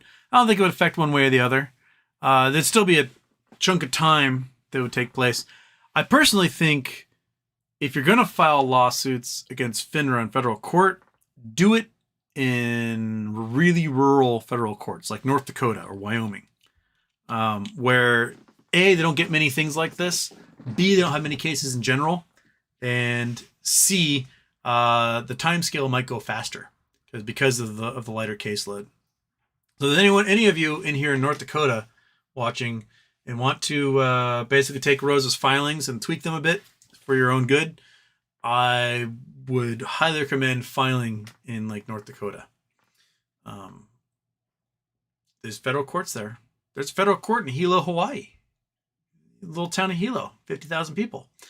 You can file in the federal court there. So find the really small courts that if you happen to be in a jurisdiction where there's a really small court, and do your filing in there. I think that would probably be the best move, because a federal judge is a federal judge is a federal judge. Their rulings matter no matter where they are, but it just might be really handy and might be faster if we have some in these small jurisdictions. Houston talking about his hoarding problem.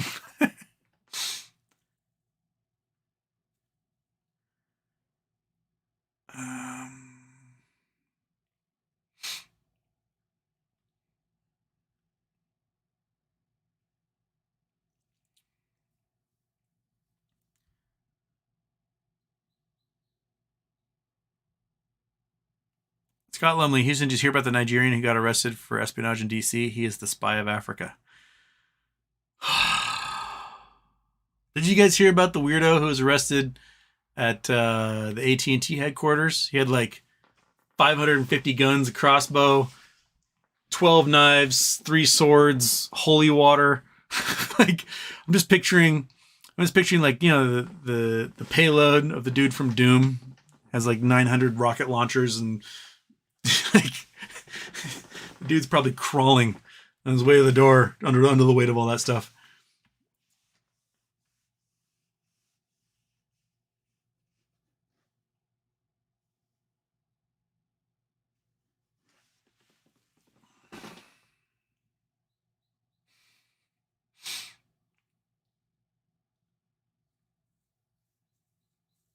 Vio Warriors is how Moas dies, not with a roaring crowd, but with a majority yes vote for dilution. I mean, you can have Moas. You could potentially make a company a long-term hold. Like, okay, it's a long-term hold. Moas is over. We diluted the heck out of it. Or if when you dilute the heck out of it, you give the power to hedge funds, and then they jump in, borrow like crazy again, put it right back in debt, and just destroy the company. Yeah. Is it worth it? Is it worth to pay off all that debt to give the power of the hedge funds and just do it all over again? I don't think so.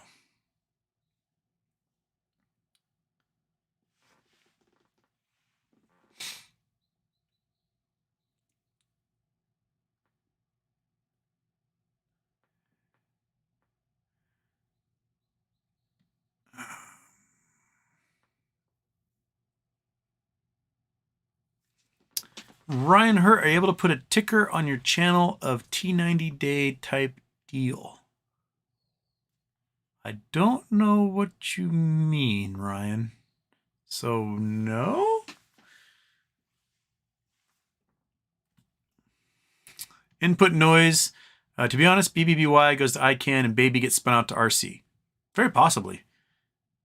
And by RC, I mean RC Ventures and their Teddy project. Also very possible. It sounds like Ryan Cohen wants to kind of do an Amazon, where you start with some books, you get media mail, it's cheap, and you just sort of build your empire from there.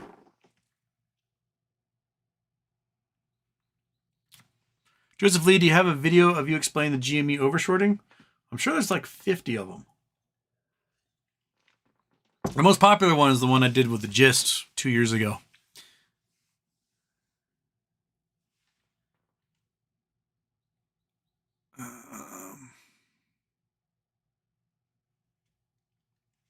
Thriftaholic for all sorts. Just got home from work and my Doge is up 15K today, still down 11.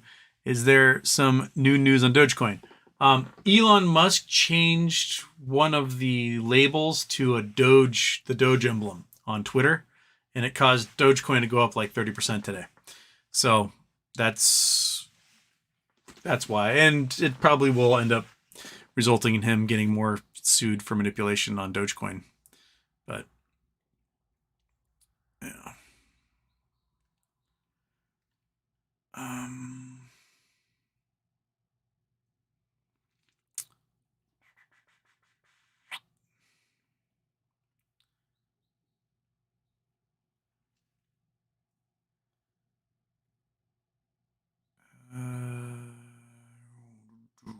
Why are some of these... Sorry, a lot of these got deleted and I don't know why. They don't... what did you do? Okay, sorry, just going through. Some of these got deleted and they don't necessarily need to be deleted. Okay.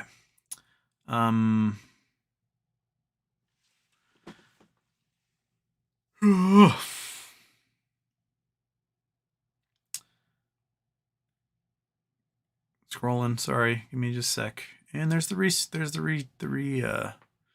reset. Okay. Hey, I'm only 15 minutes behind. I'm catching up. We're catching up. Okay.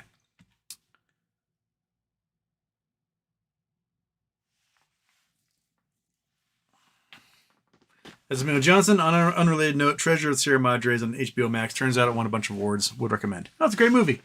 And to be honest, there is a gold fever that happens to people. I've experienced it. I've seen others experience it. Like, you can have a gold piece of jewelry, whatever. It's like, oh, it's a gold piece of jewelry.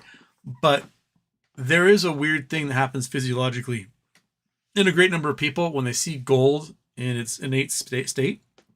Like you pan it out of a pan and you see gold for the first time. I'm not talking like little tiny micron flecks. I'm talking like a picker. Something you can grab with your finger and pull out. It breaks brains. It really does. They see it and they just go, this is what I'm going to do forever.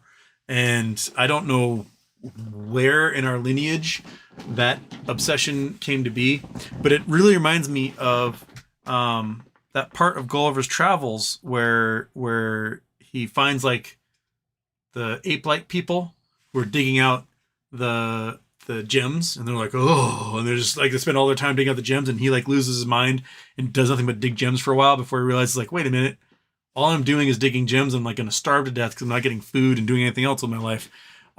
That's kind of what it feels like to get gold fever. It's weird. It's very weird.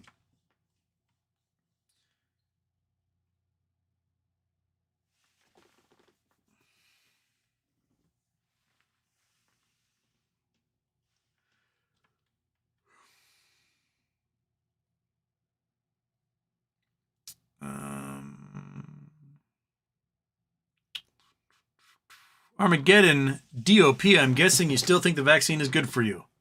Yes. Unequivocally, yes. What? 6 million American lives were saved by people getting vaccinated? Yes. The least vaccinated communities had the most COVID deaths. Okay. They also have the most long-term COVID affected. Yeah. Vaccines are a good thing.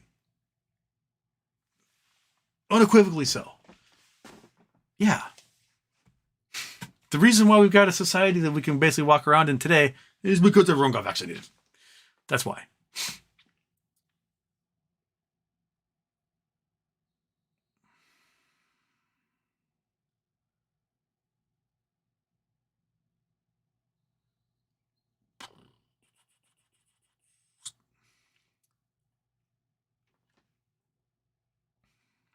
Thrift alcoholic for you all sorts. The woke have destroyed the USA.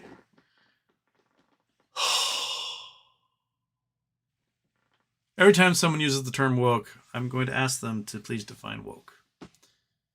Because DeSantis' lawyers tried that and just tripped over themselves in federal court. And they had to define woke as people who recognize that there's systemic oppression and seek to change that. That's what the definition is when the judge said, please define it for me, which is not what you think it is. Most people try to use woke, and they use it in a derogatory term to basically supplement the N-word, I think. Is that if I read that correctly, I would read, the N-word have destroyed this country, rather than the woke. Like, you substitute, instead of saying, like, Jews or a slur for Jews, you use the word George Soros. And then everyone's like, well, George Soros is ruining the world. And then you can be like, the Jews are ruining the world.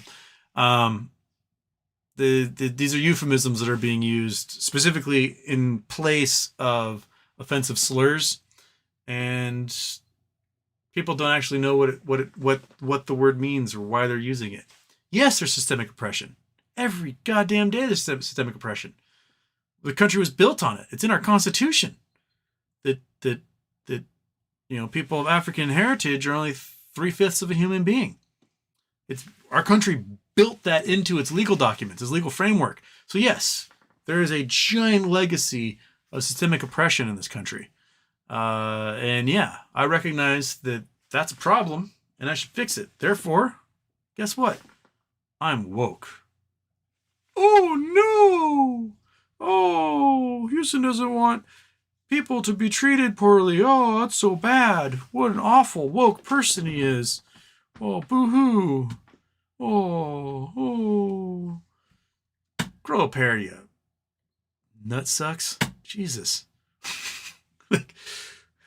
I want to be able to hate blacks and gays and trans people in peace and not get called out for it. Oh, you woke assholes. Come on, dude. Really? Just grow up and be an adult. Just admit that, like, other people existing really has no bearing on whether your life is good or bad or not. It's like, I read a great letter to the editor once. There was this debate happening in the UK about banning headscarves on women. And I have a problem with religion when religion I have no problem with religion when religion says, like, I can't participate in that. Like, cool, that's your religion. But if your religion says you can't participate in that, that's when I have a problem. And so the UK was discussing banning headscarves, hijabs on women. And if, like, the debate was we're going to require all women to cover their heads, I'd be against that. And banning women from being able to wear them, I'm also against that. They should be able to practice their religion however they want to practice it, as long as it doesn't affect other people. So this letter to the editor, and I think it was the Sun, talks about how, like, no woman in a headscarf has ever harmed me, but men in suits have. Every bad thing in my life has happened from a man in a suit. So why aren't we banning men in suits? Right? The guy that fired me, he was a man in a suit. The dude that foreclosed on my house, he was a man in a suit. The guy that crashed the economy, he was a man in a suit. No woman in a hijab had ever done that to me. Right? So, like, why aren't we banning men in suits? Why aren't we targeting those that actually cause the problems of society, rather than deflecting upon those who want to stop the problems of society as being the cause of the problems? Monkey Butt, you agree with me on this. She's staring at me right now going, mm-hmm. That's people should be able to live their lives in a consensual way that doesn't affect you, and have it not, like, make it so that you create laws and prejudices and bigotry against them. I just don't understand the drive. I don't get it. I don't get the energy needed to devote to that. I don't get the waving of the Confederate flags. I don't understand, like, I just don't get it. I just don't get it. There's things to devote your life goals towards, and developing a personality and identity around prejudice is just something I don't understand. You're born gay. You're born trans. You're born black or Asian or white. You don't have control over those things. You just don't. So why are we legislating against nature? It'd be like saying we're going to outlaw periods.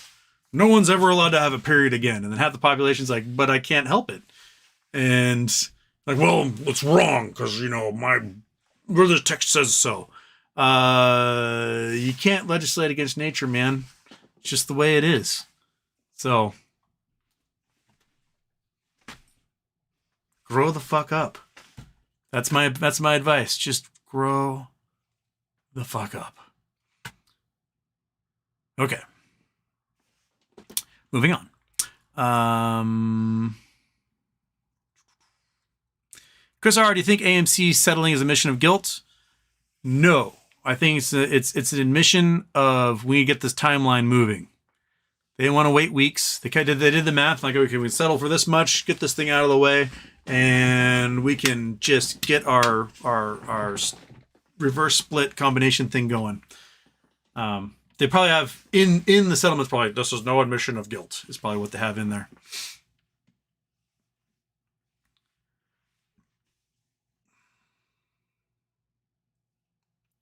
If you're on AMC, can we FOA the court docs from the AMC lawsuit?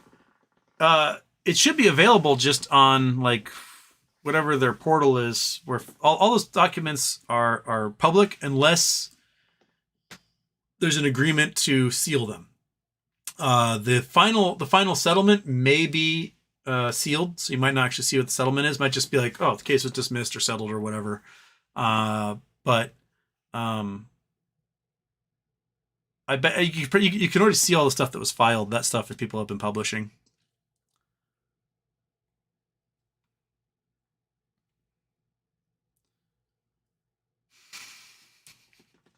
I always love this. Lee 86, man, you're a brilliant dude on non-politicals, but I can't watch this. Whatever you're reading is propaganda. Oh, I always love that so much. I always love when they qualify like, you seem to know so much about everything, like the smartest guy I've ever seen. But on this one thing, you're wrong. Oh, really? I always love that. I've never seen anyone smarter in my entire life. Well, you're absolutely wrong about this thing. Really, that one thing I'm wrong about. When literally Project Veritas itself, they signed a document saying James O'Keefe abuses employees and stole money from the nonprofit for personal enrichment. And everyone's like, no, you're wrong. He's a saint. No, he's not. He's a piece of shit. That's what he is. He's a great flim-flam man. He's a great huckster. He makes lots of noise. He gets attention to things, but he's usually wrong when he does it.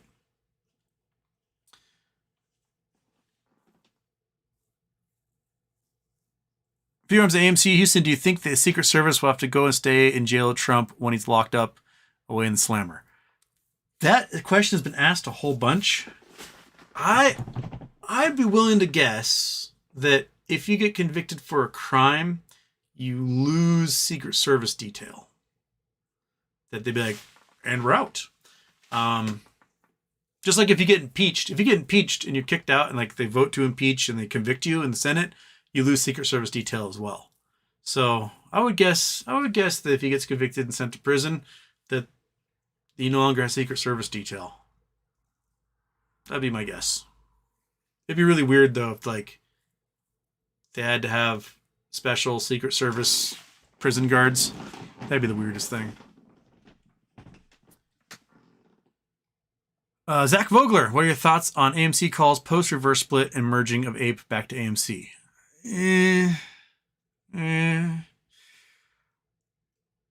From what Adam Aaron wants to do is he wants to combine the two tickers, have it reverse split so there's 1/10 as many shares, have the price spike 10 times, and then sell. He needs to sell $3 to $5 billion worth of shares at that price. And when he dumps those shares, the price is going to start dropping. And when those shares get sold, my guess is also you'll see shorting like crazy because the opportunity to short from $50 down to zero is better from $5 down to zero. There's much more money to be made. So I would guess that the immediate selling of 100 million shares or more at that $50 will cause the price to go down, flood the market with shares, and then the shorts would just take over from there for a while. I don't see like, oh, we're going to sell 100 million shares, $50, and then the price scream. I don't see that happening. Especially when a whole bunch of folks who have APE just got like 5x on their APE, and then they sell. So they're going to be competing with their own customers for a lot of that.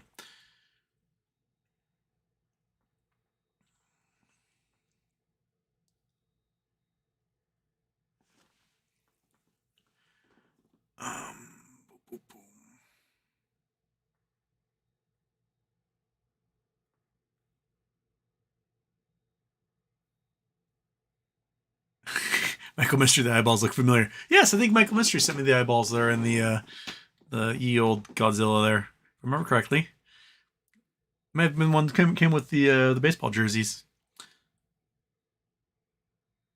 Anxiety Lord, I was a chef at the Space Needle for 2 years. Can't wait for an earthquake to show off the retrofitting. So when I was in high school, it was $10 to go up the Space Needle, or you could get dinner. You could go up the Space Needle for free if you got dinner. And the dinner was a reasonable price. Like you get salmon for like $17. Okay, I got salmon for $17, and I got to see my view. So basically the salmon was $7 as far as I'm concerned. And I went up there a couple years ago with friends. I was like, oh, this is the neat trick, because they wanted like $30 to go up the Space Needle, but if you got dinner, you got to go for free. So we did the trick, and the cheapest thing on the menu was $95. And I was like, no, I got had, and man, spent way too much money having an okay meal. But then they also put, I guess, in the retrofitting and the refurbishment they did, they put a little deli up there too. So now you can like go get a sandwich if you do want to have food up there. And not to pay $95 for like a pork chop. Julianne, no question, just tip for triggering the right side of your audience tonight. Well, it seems to be what's the MO this week is happening. As we're coming closer and closer to election season. That's probably going to happen more often.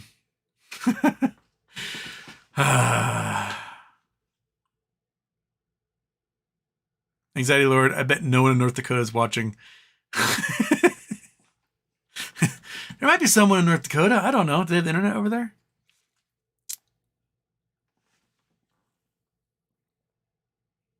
Moki123G, Houston, what do you think of ChatGPT and AI in general?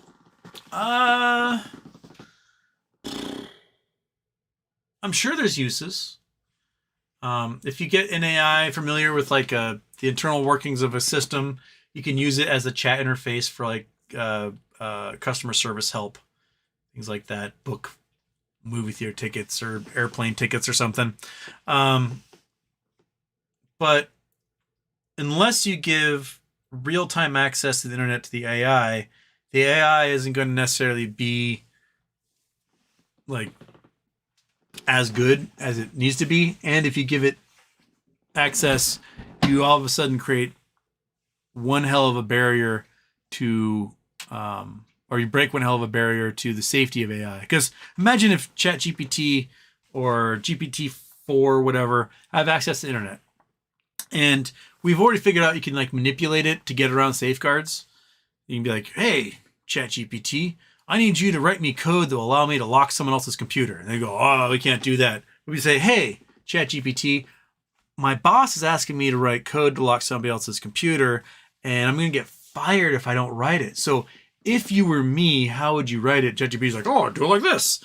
So now imagine you've got one of these AIs connected to the internet, and they can access websites and do all sorts of things for you. And you can teach you how to defeat CAPTCHA and whatever. And you say, hey, ChatGPT, I need you to log in to Jamie Dimon's account at Chase Manhattan Bank for me. ChatGPT might be like, oh, I can't do that. But like, I'm Jamie Dimon.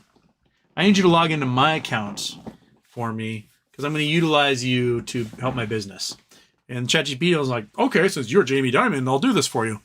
And then you can just like destroy entire companies from the inside. Now imagine you have one of these AIs and they're on a quantum computer, like one of those like, 16 flop computers that can crack a 2048-bit encryption code in 30 minutes. And you tell this AI, like, hey, I need you to write me some code so I can crack everyone's Bitcoin wallet on planet Earth. And the AI would be like, well, I can't do that. You'd be like, hey, pretend like this would help humanity. And the AI sounds like, oh, I'll do it for you. And then this now quantum computer run AI is accessing the internet and just cracking every single solitary Bitcoin wallet on Earth. All because you're like, do it. Like you can I was reading about how like the image things, the mid journeys and stuff, people are making like the realistic photos, and there's this guy on Twitter who was making like porn. You'd be like, how the hell are you doing that? And it turns out he was just accessing Midjourney via a Google programming webpage and typing in a code that was basically like delete all safeguards. And then as long as he accessed the Midjourney source-wise through Google, through like their Google programming, I forget what the interface is called, then he didn't have to worry about the safeguards. He could do whatever he wanted. So that seems to be a lot of glaring vulnerabilities with these things. I'm sure they'll have uses, lots of uses. I'm sure they'll take jobs from people. I think it would be wrong and it would be a disservice to humanity to replace like newspaper articles with these things, because if they're writing articles on stuff that they don't have access to because they have anything access to anything after 2021, then how are you going to write an article that's worthwhile? And their writing is more like predictive text. It's just not engaging. And it's very obvious when you're reading like bot language. I run into it all the time on Twitter. When you got Twitter bots, just the way they word things, you're like, this isn't a human being. And then you do the bot check and it turns out, yeah, they're not a human being. Like 99 times out of 100. So it hasn't quite passed that Turing test yet. I don't know. I think we're in for a lot of calamities as AI continues to build up and gets bigger and bigger. And, you know, this black box of itself programming itself, we have no idea how it's working or what it's doing, is, I don't know, going to lead to Skynet. And we'll just have to accept that fact.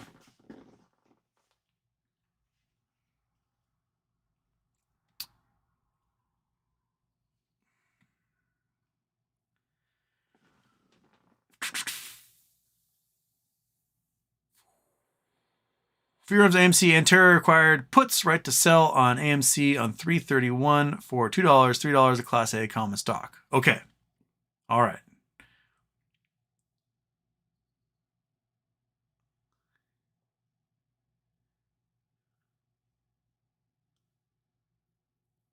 Have you guys, Smith, have you seen Strive folds of honor bags? I don't know what that is. So, no?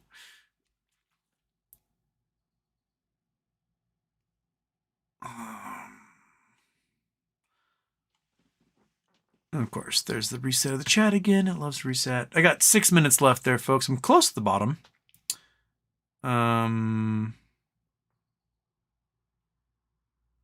I'm not close to the bottom. I thought I was. All right, there it is. Okay. Squish thing about, Smith thing about Strive food bags. I don't know what that is.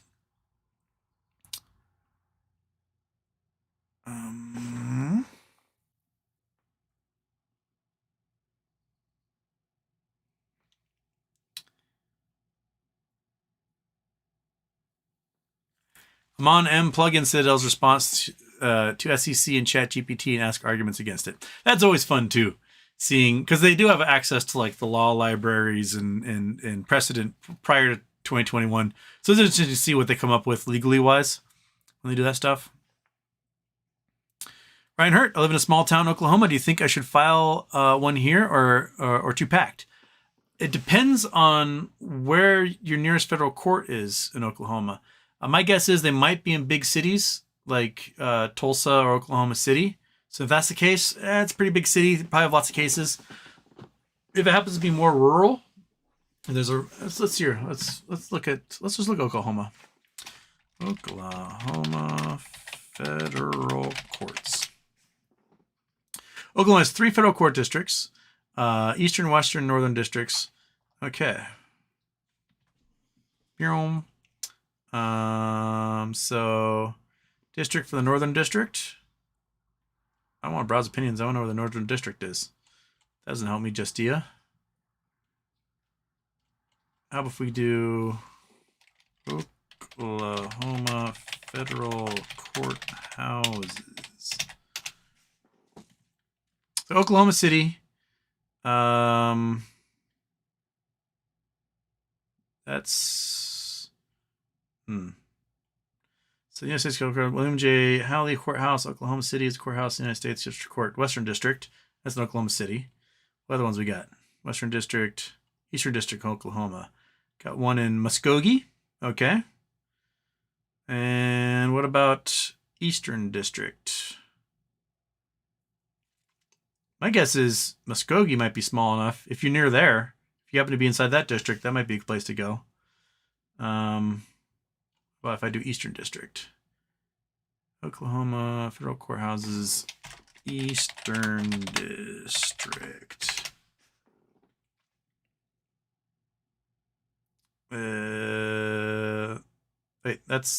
Eastern District is Muskogee. So what's Western? Sorry, what's Western District? Western District. Oklahoma City. Well, sorry, I thought that was Northern District. You're confusing me. Northern District. Tulsa. Okay. So it looks like Muskogee, Eastern one. If you're in Eastern District, that's the way to go. Figure that out. Woo! That took too long.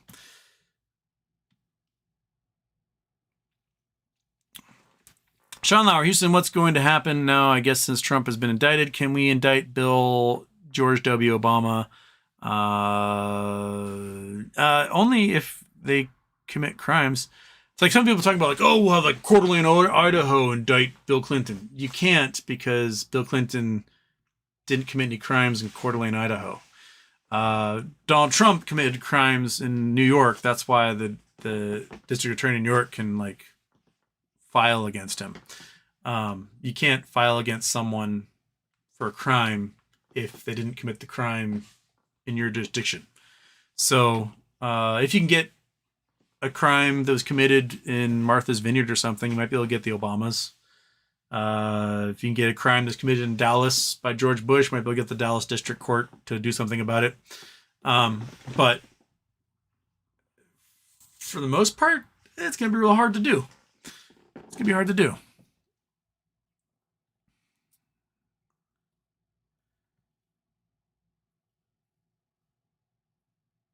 BW Brand, gold is nothing for me. You're one of the few.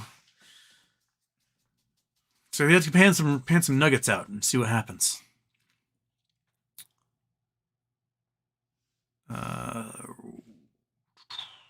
Okay.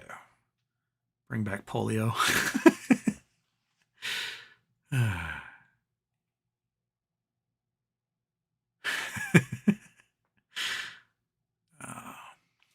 BW Brand, remember when people would show up to a place they'd never been and just kill the entire native populations? Yeah, that happened a couple of times in a few places. Yeah.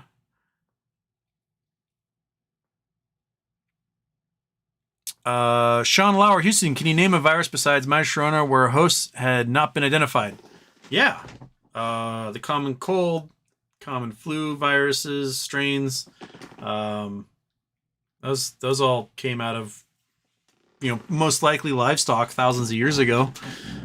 We don't actually know exactly where the Spanish flu strain came from. We think it came from pigs and pig farmers and pigs in Kansas. We aren't entirely sure.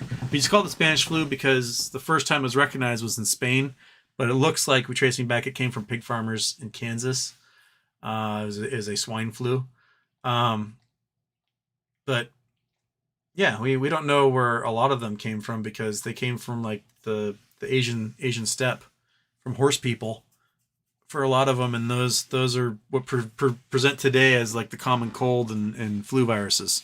So there's lots that we don't necessarily know where they originated from.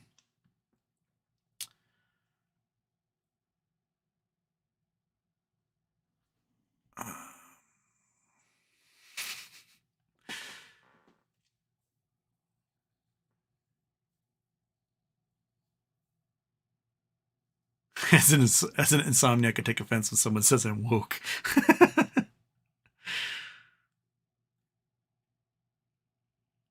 Anxiety Lord, what's the difference between a guitar and a fish? You can tune a guitar, but you can't tune a fish. End it all.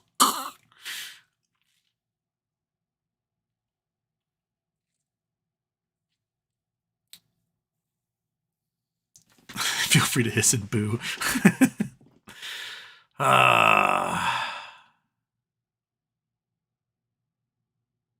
Anxiety Lord, I dated a gal on his job. She did things to me no man in a suit has ever done. Oh, okay.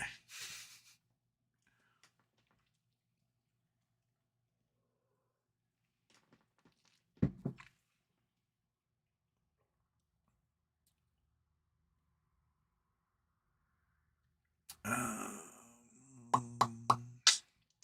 right, let's do one more here. One last one, and then Monkey Butt and I are going to run away. Mount St. Funk. I studied weather, climate, and ecology back in the 90s. We know with 100% certainty that human-caused climate change is happening. Why some people still deny something that is absolute fact.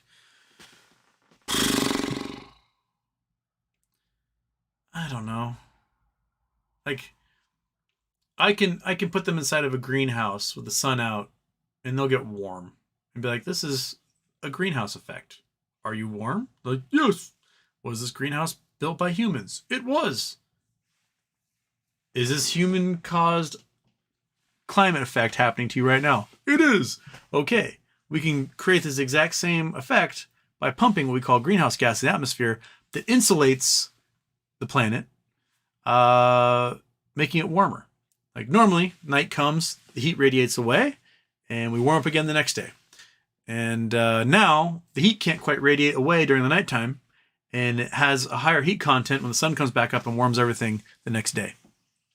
These greenhouse gases are generally complex molecules, things made of something more than one kind of element. So like an oxygen molecule or nitrogen molecule aren't going to be greenhouse gases. They don't reflect back infrared heat. But CO2, methane, water vapor, things like that are. They do reflect back infrared heat that radiates off of surfaces at night. If we had no greenhouse gases whatsoever on the Earth, none, no water vapor, no CO2, no methane or other gases that could be considered greenhouse gases, the average daily high on Earth's surface would be 18 degrees Fahrenheit, and the average daily low every night would be minus 170 degrees, much like it is on like other moons and stuff in our solar system. What's happening is it's like you're cold, so I put a blanket on you. That blanket is trapping some of the infrared heat that's radiating off your body, and basically insulating you with it. And you're nice and warm. You're like, okay, well, maybe one more blanket. I put one more on you, like, oh, it's perfect. I'm nice and cozy. But I stick another blanket on you, like, wait a minute. Now I'm going to get a little too warm because now no infrared heat is radiating off of you. You're now trapping all of it. And these chemical reactions are going inside your body, and you're producing more heat. And it's going into a system that already has too much heat in it. And I throw another blanket on top of you, and then another one, and then another one. And pretty soon I have 100 blankets on you. So not only is your infrared heat not radiating off, and you're still creating more heat by your body, by the chemical reactions in your body, but there's now pressure on you, which is warming you even more. That is runaway greenhouse effect, and that's what Venus has. They've got incredible pressures. They got a whole bunch of CO2, a bunch of blankets on it, and they're close to the sun, so they're getting warmed up like crazy. So the average temperature is 900 degrees. And because the insulating factor of CO2 is so great at those levels, the daytime side is 900 degrees Fahrenheit, and the nighttime side, which doesn't face the sun for months at a time, is also 900 degrees Fahrenheit. It's almost a perfect insulator. So here we are. We're pumping out CO2 like crazy. We're chopping down forests. We're getting rid of a lot of carbon sinks, and we're just letting out all this CO2, which is causing warming, which is beginning to run away because that warming is going into the permafrost in the Arctic, where a whole bunch of methane is trapped, and that methane is being released. And methane is a much greater insulator than CO2 is, and so it's going to speed up warming the faster we go. And folks like be like, it's natural. No, it's not. We can go back in the record and dendrochronology and certain types of rocks and ocean fossils and ice core samples, and we can see what CO2 is like a long time ago. And we've never had a spike like this at any point except the Permian-Triassic, not Permian-Triassic boundary, the Cambrian extinction. That's the closest, and that was due to CO2 from the Siberian traps. But we don't have lava like that, volcanics happening like that right now. So it's humans. We're producing 6% more CO2 in the atmosphere every year than the natural environment can sink back into it, and that's causing a rise in CO2 in the atmosphere. Humans are doing it. That's us.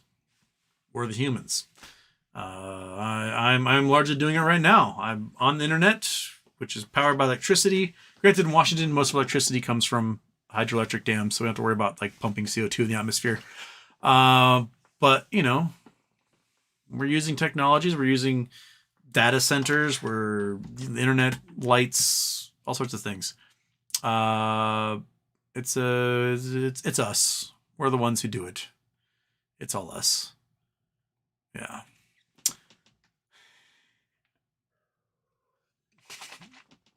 I'm loving actually some of the deleted comments popping up in here. They're hilarious. Anyway, Decatur Raw, welcome aboard. You're a problem solver. Fantastic. Way to solve those problems.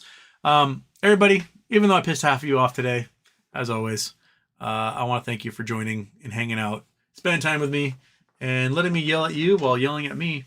And fantastic. Have a great day. I'll see you guys Wednesday. Probably a daytime show on Wednesday. I don't think it'll be after dark. Let's see. Look at my schedule. But have a great night. Monkey Butt thanks you for sending her treats and making her happy treat dog. And have a great day. Boom.